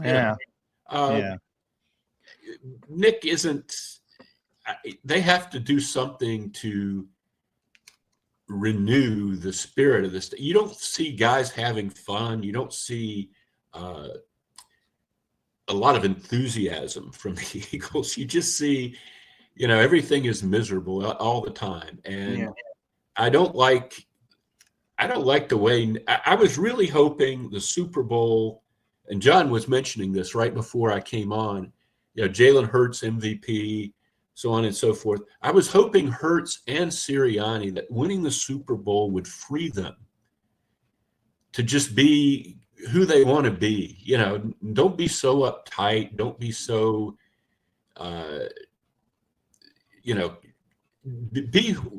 do what you want. You can do anything now. You won the Super Bowl, loosen up. I think Jalen has gotten significantly better. I think he's opened up a little bit. Now he's always going to be a bit of a robot, but he's opened up a little bit. Nick has, if anything, he's gotten worse. Oh my God. There was a press conference last week, John. I was looking at the transcript. 2 separate answers in a row started out with, I'm not going to reveal that. I know. And they were like, is today Thursday and is the sun shining? It's day of the week that ends in Y. We know. We know you're not going to reveal. But, and it's just so silly. And it's things that nobody cares about, that aren't any secret, that aren't any great, thing that he's hoarding to. It's just, I don't know if he can't explain things. The thing is, if you get into he can explain things, because if you get into I call it a football wonk conversation, like he'll get into it occasionally, like if it's just a general question about, the route concepts, or I remember when Jalen Reagor was getting a lot of crap for dropping the football at MetLife Stadium. He went into a deep discussion about, he was very angry about where the depth of the routes, and you have to be at 8 yards, and you can't fool the quarterback and all this stuff. You can do it, but that was a long time ago. Yeah, that was a very long time ago. That was just the first thing that popped into my head. He's done it in other aspects as well, more recently, but now it's like I think he feels burned by 2023. Like, and it's like you collapsed. It's not our fault, Right. But you won the Super Bowl. You can say anything you want. They're not going to fire you. I mean, well, they might, but not this year. Not this year. Well, it's interesting. It's pretty clear if this finishes poorly, we know who the scapegoat is going to be, and there'll probably be a few others, and it's going to be Kevin Patulo. But here's where I say it could be more complicated, Les, from the standpoint of, look, last time this happened, Nick wasn't, really that close to Brian Johnson. He was brought in, how he identified him. And the Eagles thought they were going to lose him. One of the reasons why they quickly elevated him, and people were interviewing him. Green Bay interviewed him, Carolina. They thought they were going to lose him, so they had to elevate him quickly. And, when Jeffrey makes those demands after the season, well, we got to go outside the organization. Nick's doesn't have really any skin in the game. He's like, all right, this time. Or the kind of clout that he has now. This time, that's one of his best friends. Yeah. Yeah. You think it could be a Doug situation? Yes. Where he refuses to do it? Yes. Yeah. I think things could go badly very quickly if he wants to die on that hill. I wonder if they would try to finesse this with a senior consultant type person. Maybe. They probably should have done that before the season. Yeah. Brought in somebody, but that doesn't always work as well, because that's what happened with Sean Desai and Matt Patricia. And you have to listen to the senior consultant for it to make any difference. Yeah, if he's just sitting there telling you things and you're saying, yeah, fine, that doesn't. Les, how bad do you think Patulo has really been? Or do you think some of the criticism's overblown? I mean, the running game went from like best in the history to, they can't seem to pick up 2 yards. I don't know. Is that Patulo? Maybe it is. Maybe it isn't. Whatever reason, the offense is sputtering. How bad has Patulo been in your eyes? I have never, I'm not an X and O expert, and I don't pretend to be. The thing that I do read all that stuff, though, from people who say they are X and O experts and break down film and stuff. And you see the same criticisms over and over again. I guess we don't know. Two things we don't know. One is, can Jalen Hurts do this stuff that all the experts think the Eagles should be doing? With under center, motion, over the middle, that kind of thing. The other part is we've kind of had these issues even last year with Kellen Moore. Yeah. Is this Nick's offense that Patulo is just taking the blame for? Is this the way it's always going to be as long as Nick has control of the offense, because his concepts aren't, cutting edge, which is something I know Jeffrey Lurie hates, by the way. Yes. Not have an offense that's on the cutting edge. Yeah. I don't know. I guess my answer is, Zander, I don't know, but I know it isn't working, and I know he's the offensive coordinator, and they've got to, figure out some way to get this ball rolling better than it's rolling now. And I don't know. I think it has to do. I think the biggest problem with Kevin Patulo is we all thought continuity would be good because they've had so many changes, with Hurts and with the offense. But he's Nick Jr. He has no different ideas than Nick. Nick bragged about in training camp how they would often have the same idea at the same time, or they'd finish each other's sentences. That's a bad thing. They need somebody who doesn't think like Nick, who has a different way to put this together, I think. That would be my main thing with Kevin Patulo. I don't really know, his basic competence. I can't really speak to that. How do you evaluate Jalen this year? Again, I really thought, you threw the dagger to Devontae in the Super Bowl. You sat there with the trophy and the cigar, and, I thought, okay, just move forward now. You're free. You can throw the ball. You can throw an interception if you want. It doesn't. Now that he's not allowed to do. No, but it's him. He just doesn't. He has a very constricted idea of what he wants to do. The running thing. There was a time when I was like 3 years ago, I was like, no, you can't have the quarterback running 12 times a game. That's ludicrous. He's going to get killed. And I still think that's true. But it's gone to the other extreme where unless it's a tush push, he doesn't really want to run at all. I hate that thing he does when he does run where he just sits down 3 yards short of where he could have gotten. I don't know what's going on with Jalen. He doesn't seem happy. He doesn't seem free of, anything. I don't know what happened with him and AJ. I guess they're basically okay, but I sense frustrations there. I just don't. I think he should be. I don't think he's been awful. I think these last couple of weeks have become the whole season for some people, and I think that's wrong because I don't think he was playing awful all year. Yeah. I thought he was playing well earlier in the year, at least, from the standpoint. But you use that word constricted. I like that word. If he's playing that way, and if he's always going to play that way, don't we have our answer? And the reason I say that, Les, and the answer to, is it Nick, is it Kevin, is it Jalen? If that's the case, because as you point out, the Super Bowl clouds a lot of things. Winning clouds a lot of things. If the LA Rams upset the Eagles, I've maintained in the divisional round, all we talk about is how bad that passing game was last season. Yeah. With Kellen Moore. That's a very good point. This is not new, is what I'm trying to say. Yeah. So, and if you want to go all the way back to Nick Sirianni as a coordinator in Indianapolis with Andrew Luck and Phillip Rivers, guess what? Ran a different offense. Yeah. Those are very good points, John.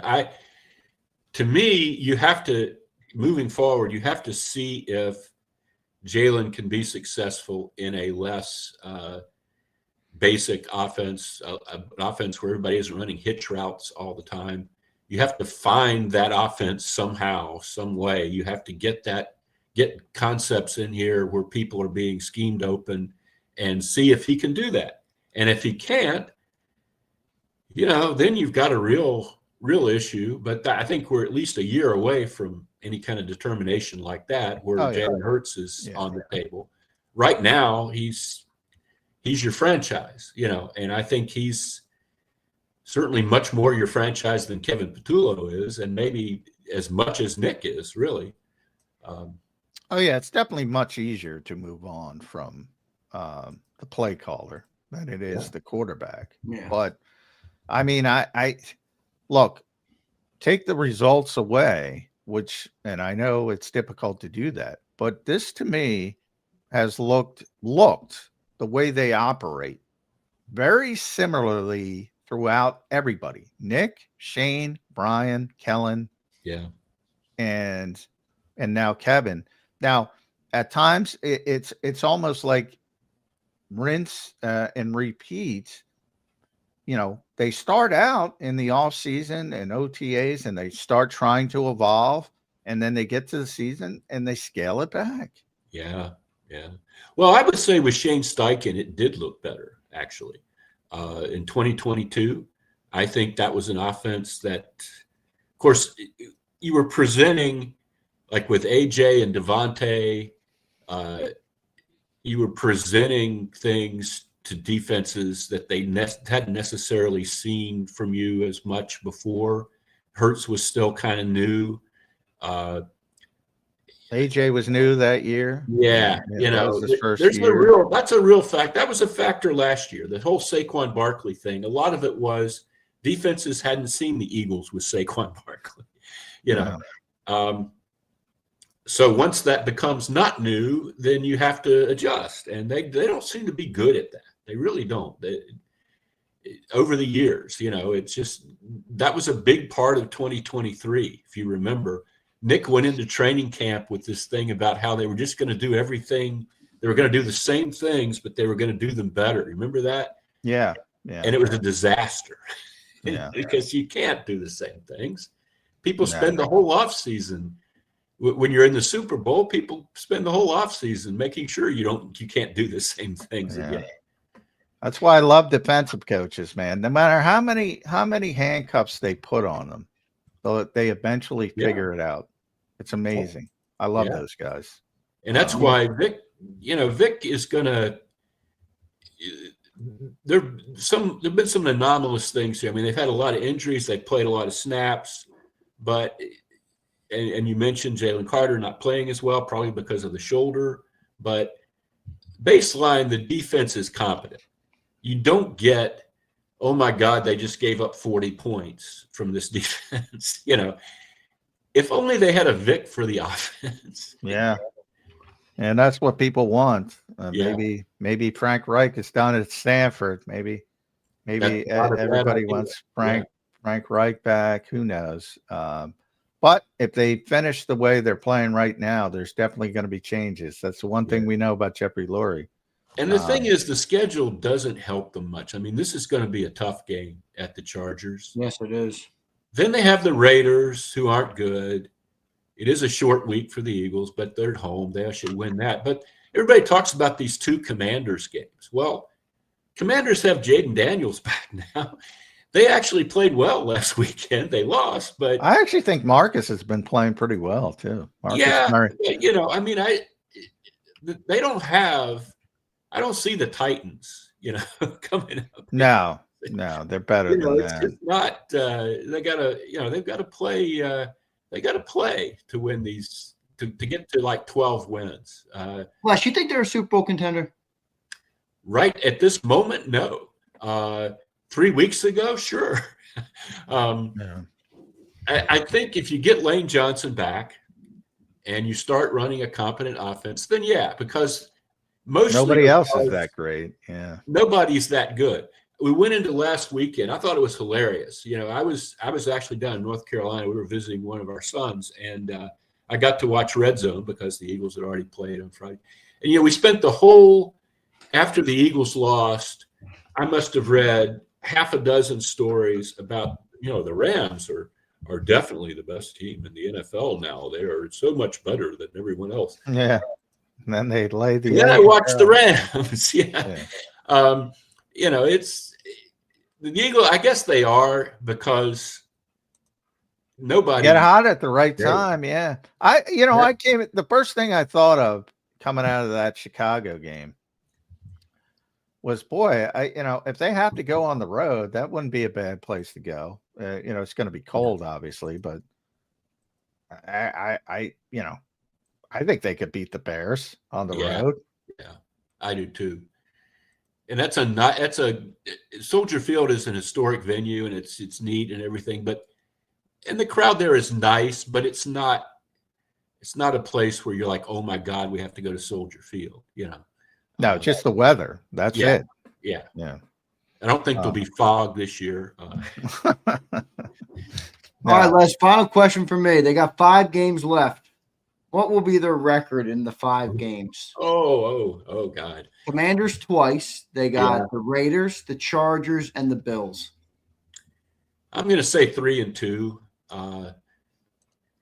Probably a few weeks ago, I would have said 4-1 or something like that. But I just don't have. I don't think they're going to just collapse into nothing. I can't believe that again, the talent level is too good for that. So 3-2. I assume you haven't beaten the Raiders and the Commanders at least once. Yeah, and What's that either third win? either Commanders twice or Bills. The Bills, Okay. Yeah, I'm with you on the Bills. They don't scare me all that much. Josh Allen's great. That's really He's the got to whole play team like right Superman now. for them to win. Yeah, That's what I exactly. know. That's Superman or bust for them. Yeah. right. And Sean McDermott's a great guy. As a head coach, he hasn't really,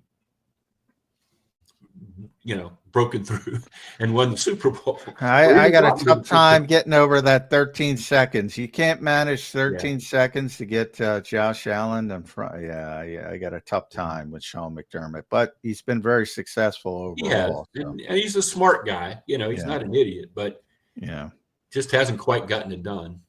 Yeah, which is difficult. At Les Bowen gets it done. Make sure you follow him on the X platform. Read him at PHLY. Yes. Still doing tremendous work there. And he always does tremendous work with us. Thank you, Les. It'd be nice if the Eagles would let me into a press conference with you guys once. I can't believe, I always got, what is the deal with that? I think there's several of us who would probably want that access, and they just don't, once we're not with the major outlets anymore, they're like rubbing their hands like, oh boy, we can get rid of it. I know. That's why I always say, It's like John trying to talk to Stoutland, and then, why do you want to talk to Jeff? It's like the Gestapo over there, right? Well, that's not me. They haven't turned me down because I haven't asked because I know what's coming. But I know other people who have asked. So I want to make it. Yeah, it's miserable, and it shouldn't be. It should be. So I want to make that clear, but from the standpoint of that, there's plenty of fat they could cut. Look, I know they have a difficult time. I don't know if you saw my buddy Pat Leonard, who works for the New York Daily News. He grilled Joe Shane at a press conference. Yes. Pat did a tremendous job. Yes. Can you imagine anybody? We can't get a follow-up. He's getting like 4 questions. And this is New York. Yeah. Yeah, it's very different a lot of places.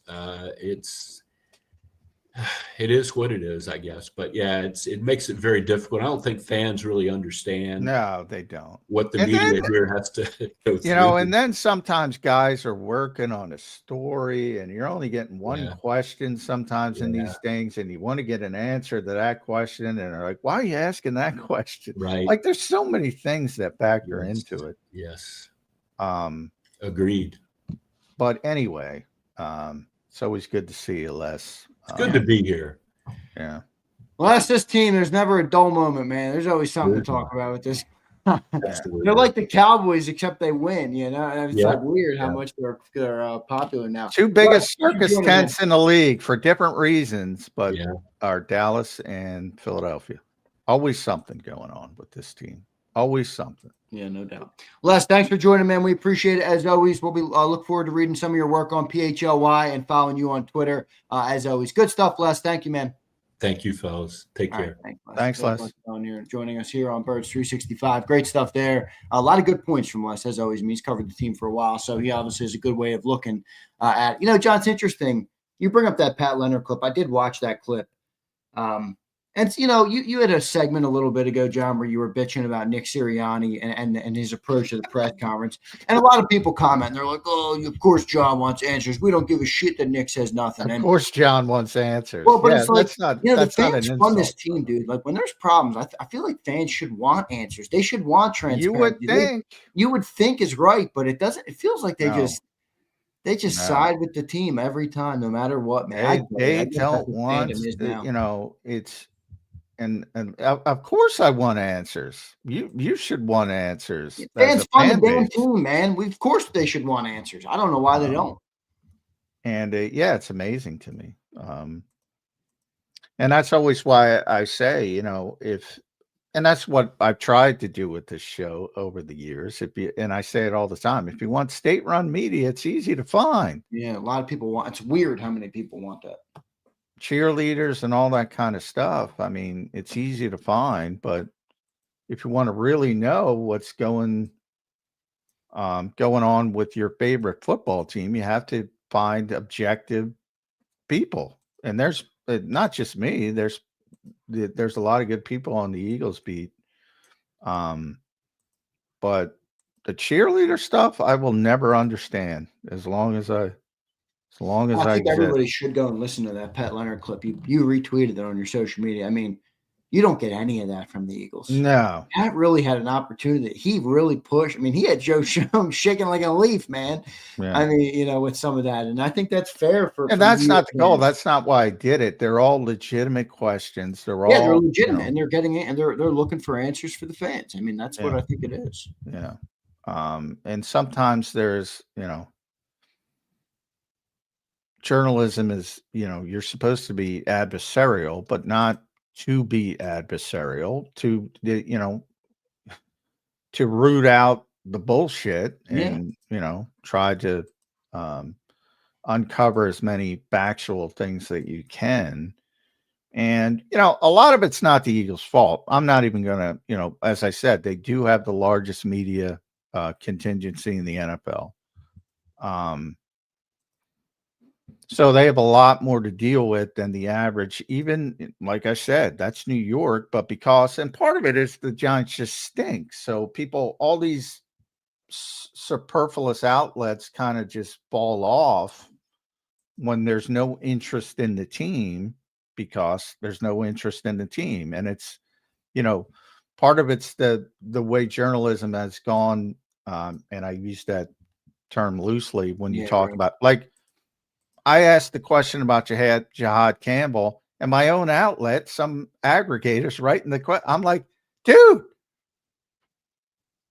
let me have time to get home and write the freaking story that I got the question from.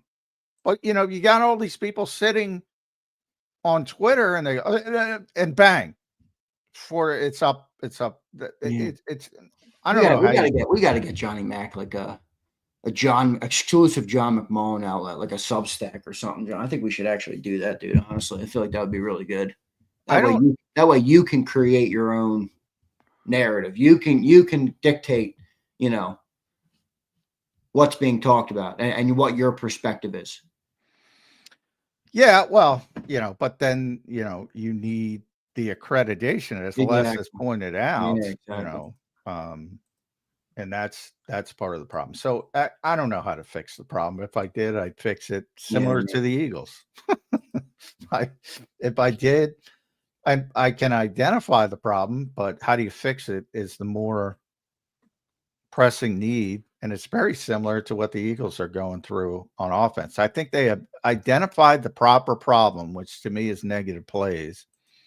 And they're trying to fix it, but the trying to fix it is the far more difficult part. Interesting stuff. John, you're fine. Real quick, what's on the Eagles' agenda today, brother? Thursday, excuse me. I would assume this is like the Wednesday because everything's this is typical. So it's it just got moved up. Nick Sirianni's going about noonish. All right. Practice at 2:50. And open locker room and Jalen Hurts sometime in the 4:30 area. They moved it up about 10 minutes for some reason. So there you have it. Good stuff. Couple supers real quick. We'll rattle off, John. Marshall. Here's Marshall. What's up, Marshall? The definition of insanity is doing the same thing over and over again, expecting different results. Nick is a stiff. Patulo is a stiff. Case closed. Take the trash out. And then he follows up. This is why outside coordinators work, because they tell Nick to STFU. Yeah, I mean,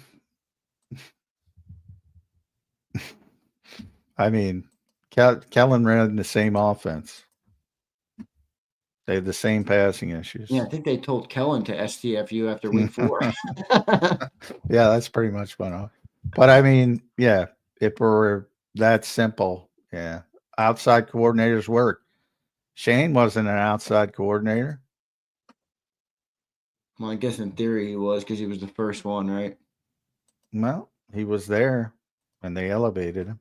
He's been Nick's friend for years before he got here. And they elevated.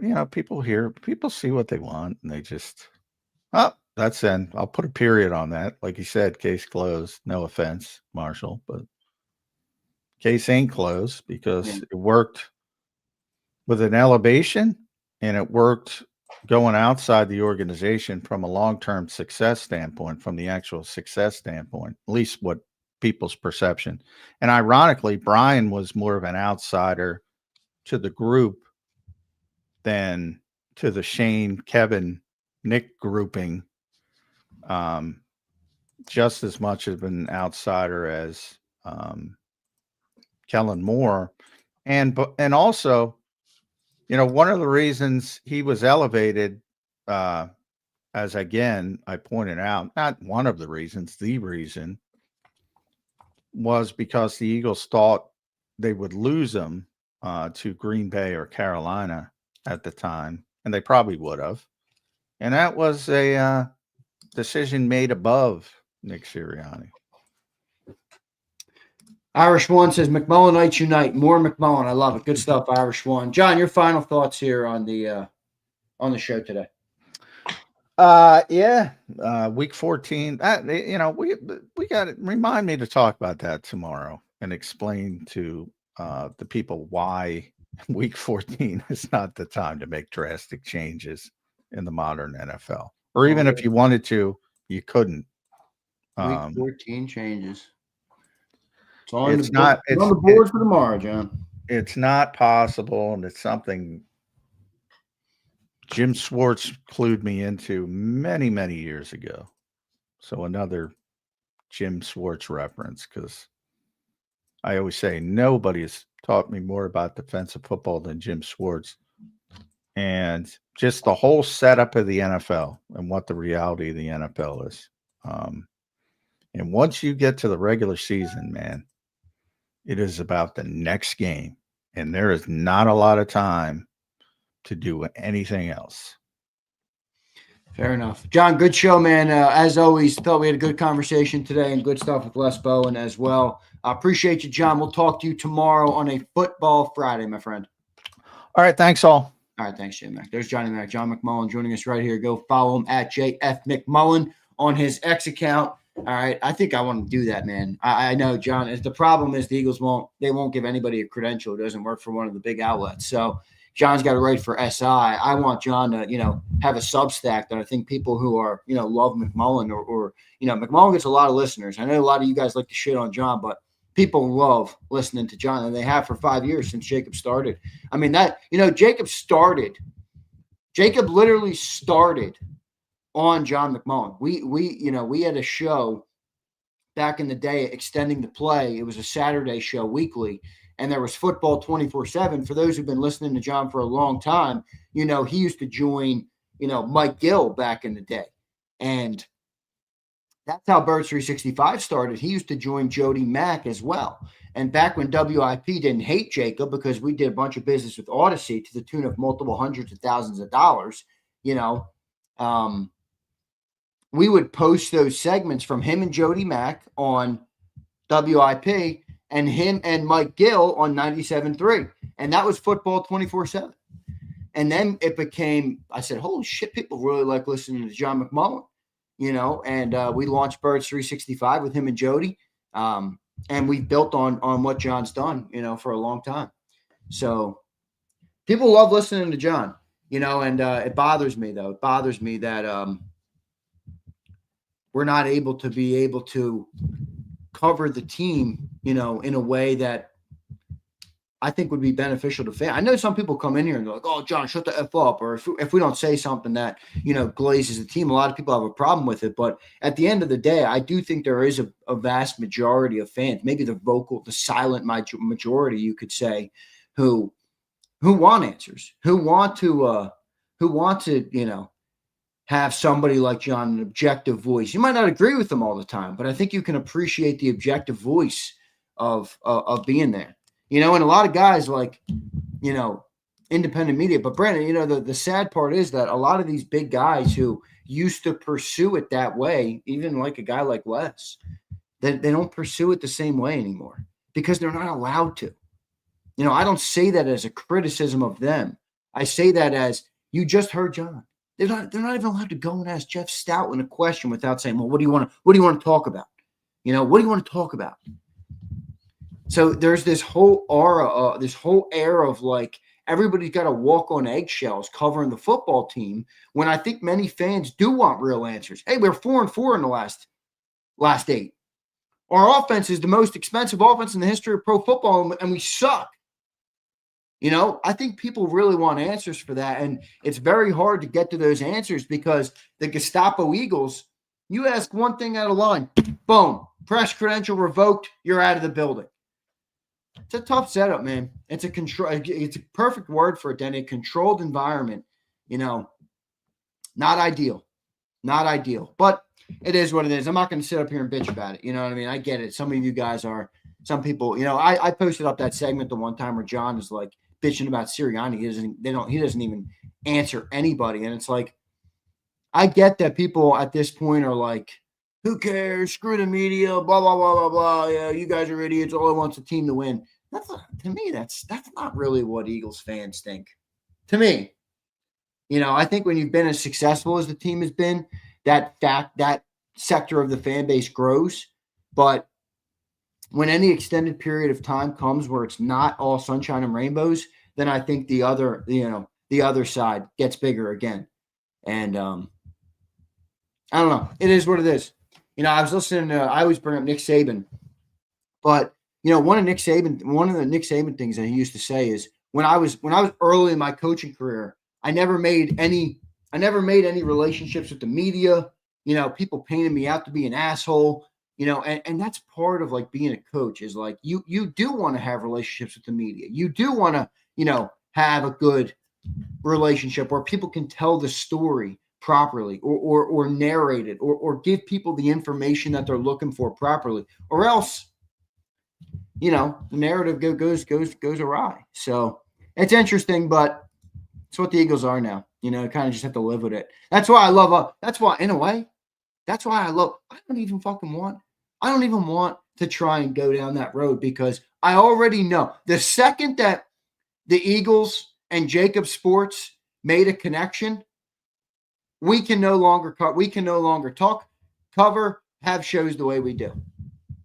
So part of me is like, I don't even want the deal because the deal is with the devil in a way. Not that's hypothetical. I'm not saying they're the devil. I'm saying in a way, you get the deal with the Eagles or you have the relationship or they give you the access. But now you're no longer allowed to cover the team the way you are. You're no longer allowed to talk about the things you want to talk about. You're no longer allowed to do and speak about the things that you think are relevant to the team because you have to tote the company line or else. That's why John says journalism, and I say that because it's changed. It's not what it once was. But whatever. I'm not going to be that type of guy. I won't bitch about it anymore. Here's Marshall. Jody used to put me to sleep. I got to pick the Giants because I need a ride home. I like Jody. But, yeah, all things come to an end. It was just time for us to move on and, from both sides. So it is what it is. But, all right, everybody. How's everybody feeling on Monday night, man? That's what I want to talk about on Zander time here. How's everybody feeling on Monday night? You got a really good defense coming in. Or excuse me, they're at home. We're going there. A really good defense on the Chargers. Both teams 8-4. Justin Herbert a little bit banged up, so I think that's a big factor in the game. But Eagles, Chargers, the battle of two 8-4 teams. So if you're going to tell me the Eagles are fine because they have a record of 8-4, then don't tell me the Chargers aren't a good squad because they're 8-4 too. So for all the record people who only care about the record, there's this clip. I wish I could find it. I won't be able to find it. There's this clip of Saban when he was an LSU coach. And, there was a time when they won a game at LSU and he's going off in the press conference after the game. And he's like, so for all the results, people, sure, we're happy about the results, but we played like crap today. We didn't beat the team. We didn't defeat the team. We won the game, but we did not defeat the team. And that's kind of how I feel like the Eagles are right now, where everybody just like, oh, they won.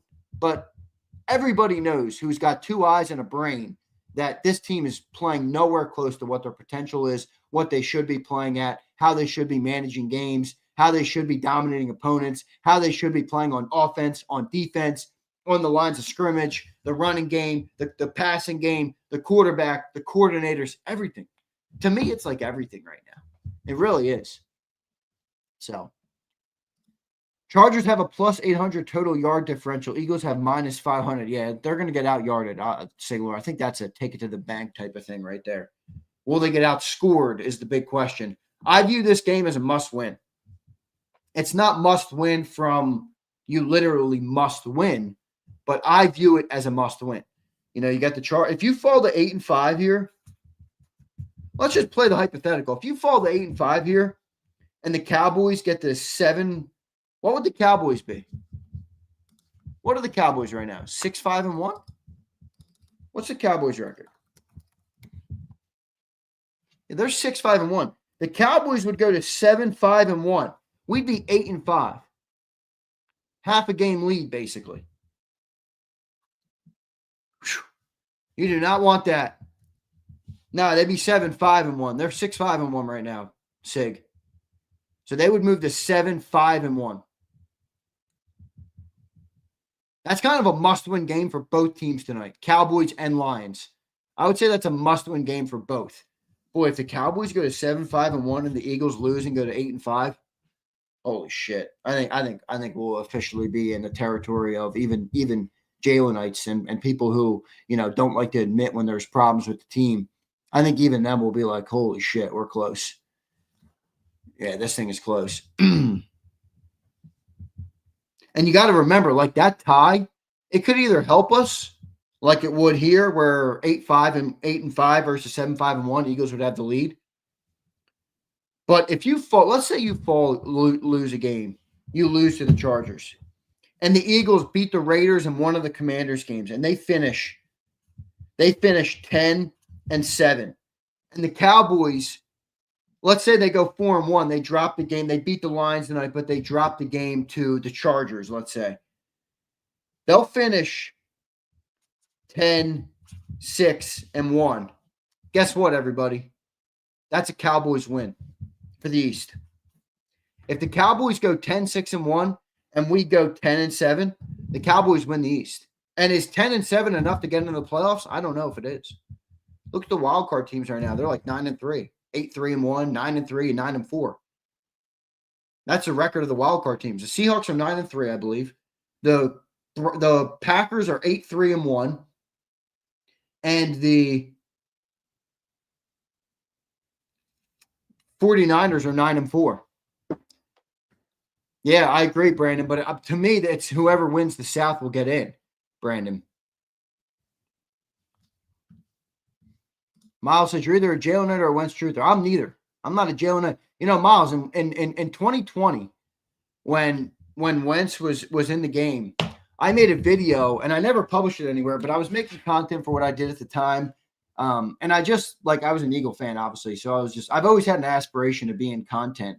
I made a video after week 2, after the week 2 game in 2020. I said, Carson Wentz should be benched. It's Jalen Hurts time. I was a huge Jalen Hurts fan coming out of college. Massive.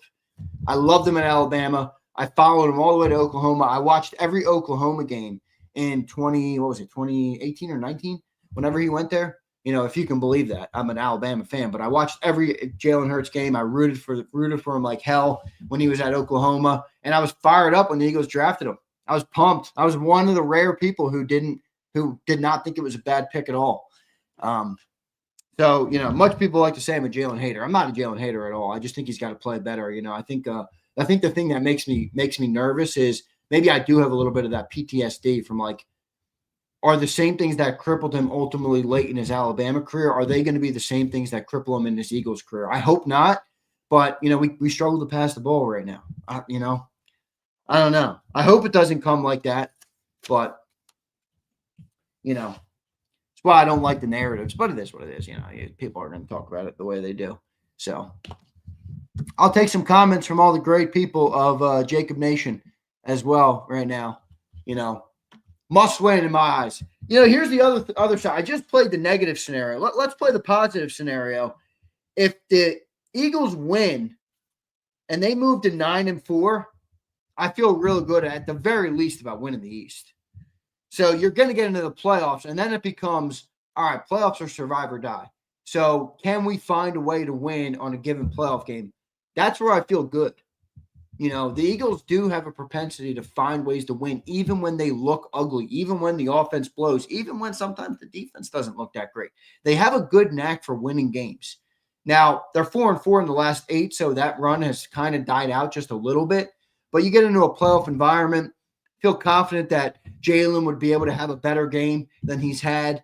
Feel confident that, you know, people will kind of leave it all out there. You know, Jalen's not running as much. Maybe you get into a playoff environment and he was willing to do whatever it takes. So, you know, I feel like that's more of an optimistic. I could be a little bit more optimistic. If they lose to the Chargers, it's going to be real hard for me to remain any sort of optimistic on this team. It just is. So, you know, the hard part about the Chargers game is that defense is really good, man. I think they're the 3rd overall defense right now. They play a ton of zone coverage. They're amazing against the pass. So if you can't run the ball this weekend, or excuse me, on Monday night, it's going to be a tough one. You know, it's going to be a tough one. And, you know, I don't think we're going to come out and have a great passing attack versus the Chargers. At least it doesn't feel like that. So here's Dat Delph. What's up, brother? Xander's with a Z, my man. It's not the passing game. It's the run game of Saquon Barkley. I believe he's looking for his career after football, so he's actually risk averse. I don't disagree from a sense of Saquon Barkley's not having the same year. The offensive line and the running game is just a big problem. You know, I don't disagree with any of that, Delph. I think where people go is like, all right, if the running game's not going to be great, the next thing to do is like, all right, you look to the quarterback in the passing game to be able to like pick up that slack, you know, and they're not getting it. Now, I agree with you that the running game is a bigger problem because the running game has been their style of football since Jalen has been the starter. You know, they had great – Miles Sanders was a Pro Bowl back. DeAndre Swift was a Pro Bowl back. Saquon Barkley obviously did what he was able to do last year, excuse me. So I don't disagree, but I think where the other narrative comes is like, all right, when the offense struggles to run, you know, I think people look to the quarterback and say, all right, you're the $51 million quarterback. Like, you know, can you make up for that?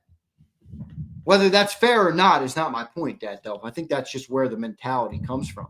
You know, and I don't think it's all unfair, by the way. You know, you have a quarterback that, you know, is talked about as an elite player by Jalenites. And at times I've called him an elite player, you know, and I do think he has the ability at times to elevate and be an elite player on the field. But is he done that consistently when they're not able to run? And then it comes like chicken and egg. What quarterback is great when you don't have a good running game? Not many. Most quarterbacks need a good running game. That's not a knock on Jalen at all. So I don't know. Look, football is a game of context, dude. There's so much context. Always. It'll never be one thing. It'll never be one problem. But I don't really disagree, Dat Delph. I don't disagree with that. Z, the problem is Jalen not running so much, so that singles out Saquon. I think that's a smaller problem than people think, but I do think it's a problem. All right. Jalen has to run for this current team to win. He can't make up for a bad run game with his arm alone. I agree. Where did Saquon mention this? Saquon mentioned that if Jalen doesn't run a little, it shuts Saquon down, not to mention the O-line sucking. I didn't hear Saquon mention that, but if you can point me to where he mentioned that, I'd love to listen to it. Tyler Steen's a bust, need to move on. Yeah, I just think he's an interchangeable part. He's not a good run guy. He's been fine in the pass game, though. He's been fine in pass protection. The offensive line as a whole, guys, has been pretty fine in pass protection. You know, if you beat Chargers, should be Alfredo, exactly. Well, no, it'd be 10-4. They're 8-4 right now. Be 10-4. But still, point remains. You get to 10-4. I think everybody feels all right. We're gonna get into the playoffs easily. We're probably most likely 95% chance would win the East at that point. You know, look, everything is in front of the Eagles. Still, I know they look ugly. I know they're not a good team right now. They don't look like a good team. I agree with Pumper Super Chat earlier today where he's like 25th here and 24th offense, defense, whatever. I'm not buying this team. I agree. But the reality is you still do have everything in front of you. So could they right the ship? Yeah, I mean, I think so. They win versus the Chargers and they win versus the Raiders. You move to 10-4, all of a sudden everybody's feeling good again. me included, I would feel, all right, they have an ability to win games. They can find a way to win here. They can find a way to win there. Get into the playoffs, then it's do or die. And I'd feel okay about the Eagles in most of those playoff games. That's the one thing. I don't really feel that confident in any NFC team. I don't look at any NFC team and I'm like, better not play them in the playoffs. Like, to be honest with you, if the Cowboys are able to win out, which I think is far-fetched, but if they are able to win out, that would be 8 straight for them. They would be the team you wouldn't want to play in the playoffs. They would be the team that you wouldn't want to play in the playoffs. Now, the hard part for the Cowboys is if the Eagles go 4-1, which I don't know how likely that is, but if they did go 4-1 and the Cowboys win out, I still don't think the Cowboys would get in. That the Cowboys, not only do the Cowboys have to kind of win out, but the Cowboys need the Eagles to keep faltering. Because if the Eagles go 4-1, they're 12-5 on the year. The Cowboys would go, if they win 5, they'd be 11-5-1. They probably wouldn't be enough. That probably wouldn't be enough to get them in the wild card spot, unless there was a real big fall off from some of the wild card teams. Not huge. I mean, if the Niners could lose a couple games, they could still get in on the wild card there. But I don't know. It's a weird NFC right now, dude. It's a real weird NFC right now. A lot of different areas to go. A lot of different ways to go here. Here's Riot. What's up, brother? It's a must win because it'll be a test of where this team truly is as a unit headed to the playoffs. And if Dallas wins and if Dallas wins and if we lose, we start drinking. I do think the Dallas Cowboys win tonight. What do you guys think tonight? Who do you got tonight? Cowboys, Lions. Who do you guys got tonight? Bryce, you can act that way, brother. That's not how I'm going to act. That's just not my style, Bryce. But you're entitled to that style. He says, we're the reigning champs until further notice. Act like it. Bryce, that's why we love you here, brother. You're entitled to that thought process. But they are 4-4 in their last 8, Bryce. I don't think they're playing great football right now. Lions. All right, Abe has the Lions. Curtis got Dallas. I have Dallas too tonight. I just think Dallas is playing better, and the Lions are beat up. No, it's in Detroit tonight.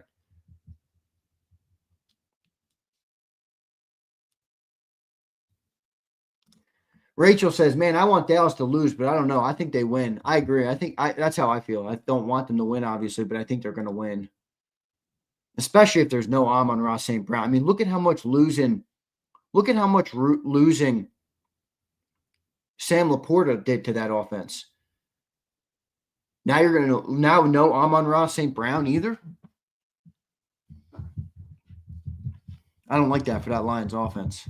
That Lions offense thrives on people getting open in space and Jared Goff being able to be a timing quarterback. If he can't get the ball out, on time and in rhythm, he ain't the same dude. All you do is mess him up 1 second, and he's a different quarterback. Literally 1 second. You throw Jared Goff off 1 second off of what he wants to be, completely different football player. And with no Amon-Ra St. Brown out there, Jameson Williams, while he's a good receiver, he's not really that type of guy. He's not really the zone beater that Amon-Ra is. He's a good deep threat and all. It's going to be tough sledding. Who's the third receiver there in Detroit? I know they had Tim Patrick last year. He's gone, though. Who's that third receiver? They don't really have one. Khalif Raymond. He's got 15 receptions on the year. Jahmyr Gibbs is their third receiver, really. Oh, they got Isaac Tesla. That's right. He's got 6 catches on the year, Blaze. Khalif Raymond has 15 catches on the year. I mean, Amon-Ra's got 75 catches. And think about this. Amon-Ra has 75 catches. Wide receiver 2, Jameson Williams, has 38 catches.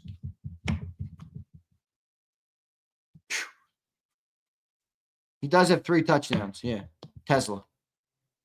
So you're probably looking at Jahmyr Gibbs or bust tonight. Literally, he's got 51 catches as a running back, which is crazy.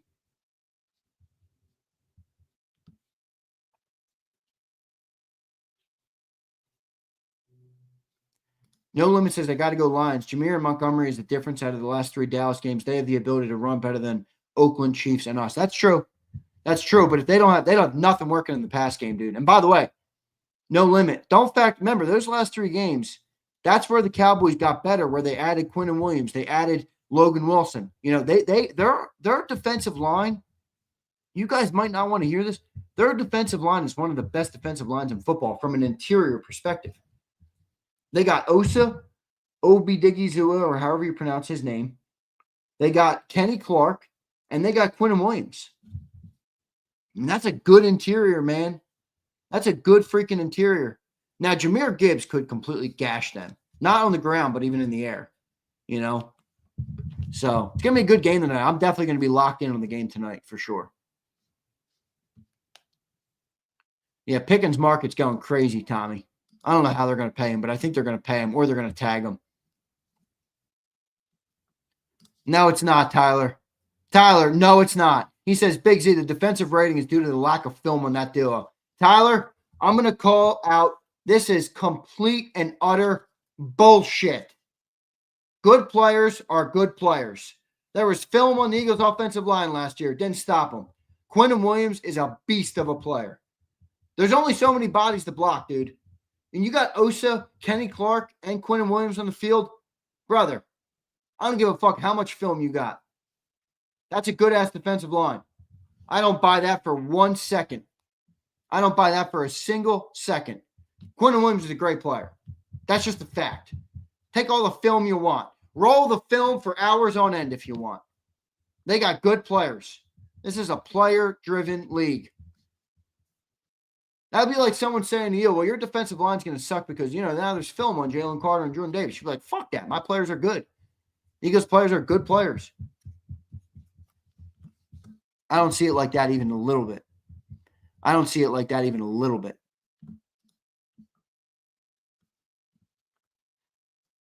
So, I don't know. Hogan's in here. Hogan, I think your team's kind of solid too. I mean, at some point, Eagles fans give Eagles credit for winning games. All right, well, I'm not sold that the 49ers are going to be great because their schedule's been easy, you know, and they're missing obviously all their key players, you know, and Fred Warner and Nick Bosa, but they're 9-4. I mean, you know, what do you want to say? Slager, so what happened with Ragnow is Ragnow failed his physical, Slager. So he has been he's back retired, basically is what happened. They brought him back. He failed the physical, I think because of what was it, guys? It was was it a hamstring? I think he had a grade 2 something. Hamstring strain. And it was bad. I think it was grade 2 they called it, which is pretty bad. So Ragnow failed the physical, back off the team. Texans, Steven, great call, man. The Texans are emerging quick. That defensive line is a nasty. That pass rush, crazy good. Grade 3, is that worse? So I'm not a medical guy. You guys got to help me with that shit. How do you not know you have a grade 3? I'm with you, Crowley. I mean, did he not realize? I know. I'm with you, Slager. I don't know. I agree. I'm not really a believer in Stroud. I don't think he sucks, but I'm not a believer in him.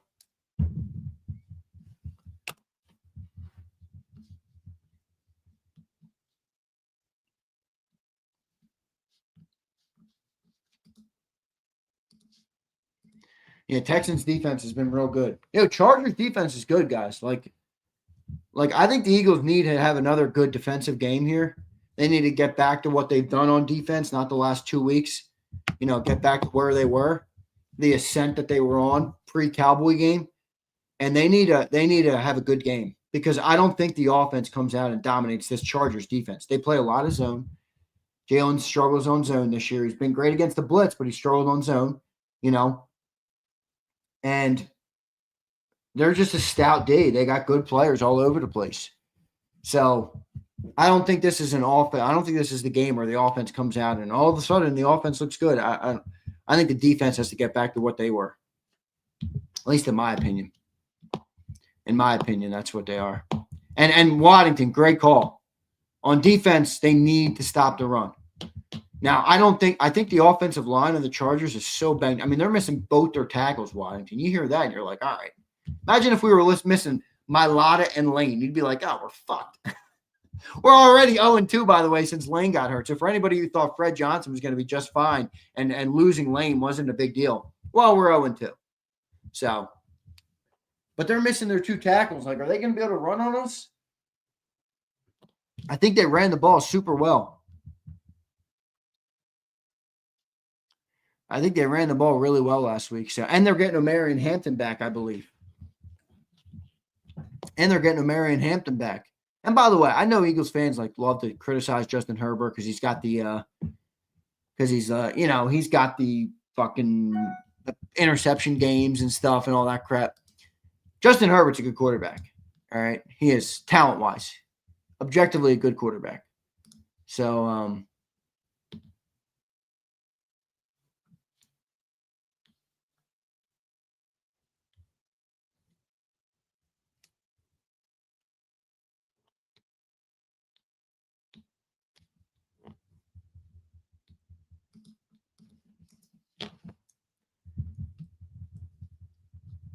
one sec. So, all right. But here's Curtis. Z, say we limp into the playoffs and then Jalen might have a couple of his random great games. Am I happy we made a run or sad no big changes will happen? You got to be happy to make a run, Curtis. Come on, man. Come on. You want to win. You don't want to lose. I'm sorry. I can't subscribe to that, Curtis. I get where you're coming from, but come on, man. I want to win. Eagles fans like to downplay. Most do, but not everybody, Rachel. But I do agree from in a vacuum, they do. There's 2 playoff games. Herbert shit the bed. That's true, no limit. But this ain't the playoffs, you know. So, is the plan for Lane to come? That's interesting. I don't know. I don't know what the plan is on Lane Johnson. I know, but then 26 will be miserable to watch. I hear you, Curtis. I got you, brother. I think I just want to have fun. I'm with you, dude. You know, that's part of being a fan of football, right? Is that you actually enjoy it, but I don't know. I don't know, man. I don't know where the team goes from here. Losing helps the franchise more. I don't agree with that, really. I don't agree with that. I don't think you approach any game ever where you want to lose. That's like tank mentality. It's like what the Sixers did. Oh, let's lose because it'll help us. Will it? I don't agree. Just be honest with yourself. That's what John always said. You know, there's a phrase John used to use, and I think sometimes people don't realize what he means at the time, but then it comes back. Teams don't like to be honest with themselves. Kurt, to your point, if the team goes on a run this year or the team wins a couple games in the playoffs, you know, do you look and you're like, let's not disagree or let's not look past the problems that we have. They got to address the problems. Here's HKP. What's up, brother? Lions couldn't defend the Packers wideouts. What do you think Pickens and Lamb will do? LOL. As long as they stop the run, Dallas wins by 10. I agree. It's a great take, HKP. I mean, the Packers wideouts ain't that good. Packers won that game 31-24. Jordan Love had 4 touchdown passes in that game. Dontavian Wicks had 6 receptions for 94 yards and 2 touchdowns. I mean, what are George Pickens and CeeDee Lamb going to do? Christian Watson had 4 for 80 and a touchdown in that game. I mean, what are the Romeo Doubs had 4 catches. Now he only had 20 yards, but still. I mean, what are George Pickens and CeeDee Lamb going to do? It's a good point, HKP. That Lions secondary is banged up.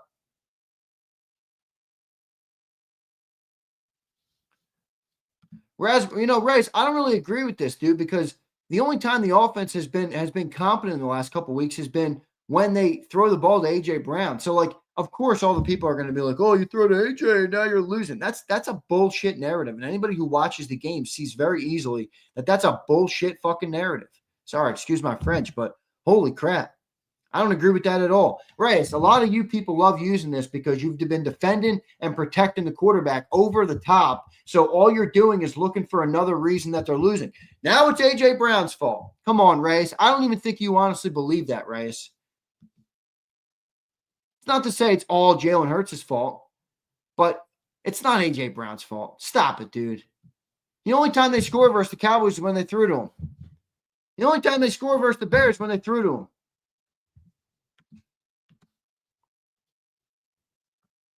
I don't agree. Tyler, thanks for the gifts, brother. Thanks for the gifted memberships. Appreciate you, man. I know I owe you a jersey. I owe a couple people a jersey. I owe HKP some merch. Brandon Lewis, I think you won a jersey, didn't you? You guys got to remind me. My guy's been out of the mix, man. I might have to order some Fanatics jerseys because he's not answering me. Texas T, I know I owe. Eduardo, Brandon Howard, I know. Yeah, so I owe about 4 or 5 jerseys. Gary, I think I sent your Saquon, right? Gary got his jersey. Jarhead got his. Bird Gang Girl got her beanie. Fly Goes Fly should have got her shirts. Howard, you should have got your hat. A lot of people got shit, but I'm just missing jerseys right now, and he hasn't answered me. So I could just order Fanatics ones, I guess. Fanatics ones just suck. They literally blow. They're awful jerseys. I don't even like giving them to people. They fucking stink. But Gary, appreciate you, man. Brandon's not a member. I don't know how he would have won a jersey, but I did have Brandon in one. I don't know if that's right or wrong. But, all right, guys, let's see what happens, man. We're in an interesting spot with this team. I'm going to call Monday a must-win. I am. I'm going to call Monday a must-win game for the Eagles, especially if the Cowboys win tonight. If the Cowboys lose tonight, it ain't a must-win. But it's kind of a must-win in my eyes. You know, you got to win. You got to win on Monday. And it's not that simple. It's not an easy opponent, you know. I mean, the Chargers are okay. So, but, all right, guys. Love all you guys, man. I appreciate each and every one. Let me make sure I got all my super chats. I got this one. Afraid it said need lines to handle biz and feel good after HKs. I don't know what HKs is, but yeah, I agree. I got the Cowboys tonight, unfortunately. I just kind of see it like HKP does. I think the Cowboys offense is really humming right now, and that Lions team is banged up.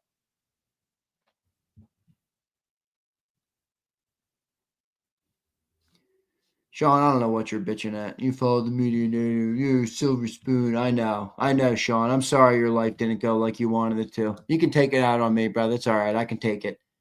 It's all right. I can take it. I won't apologize that I got a good family. I won't apologize that I work hard. I won't apologize for being me.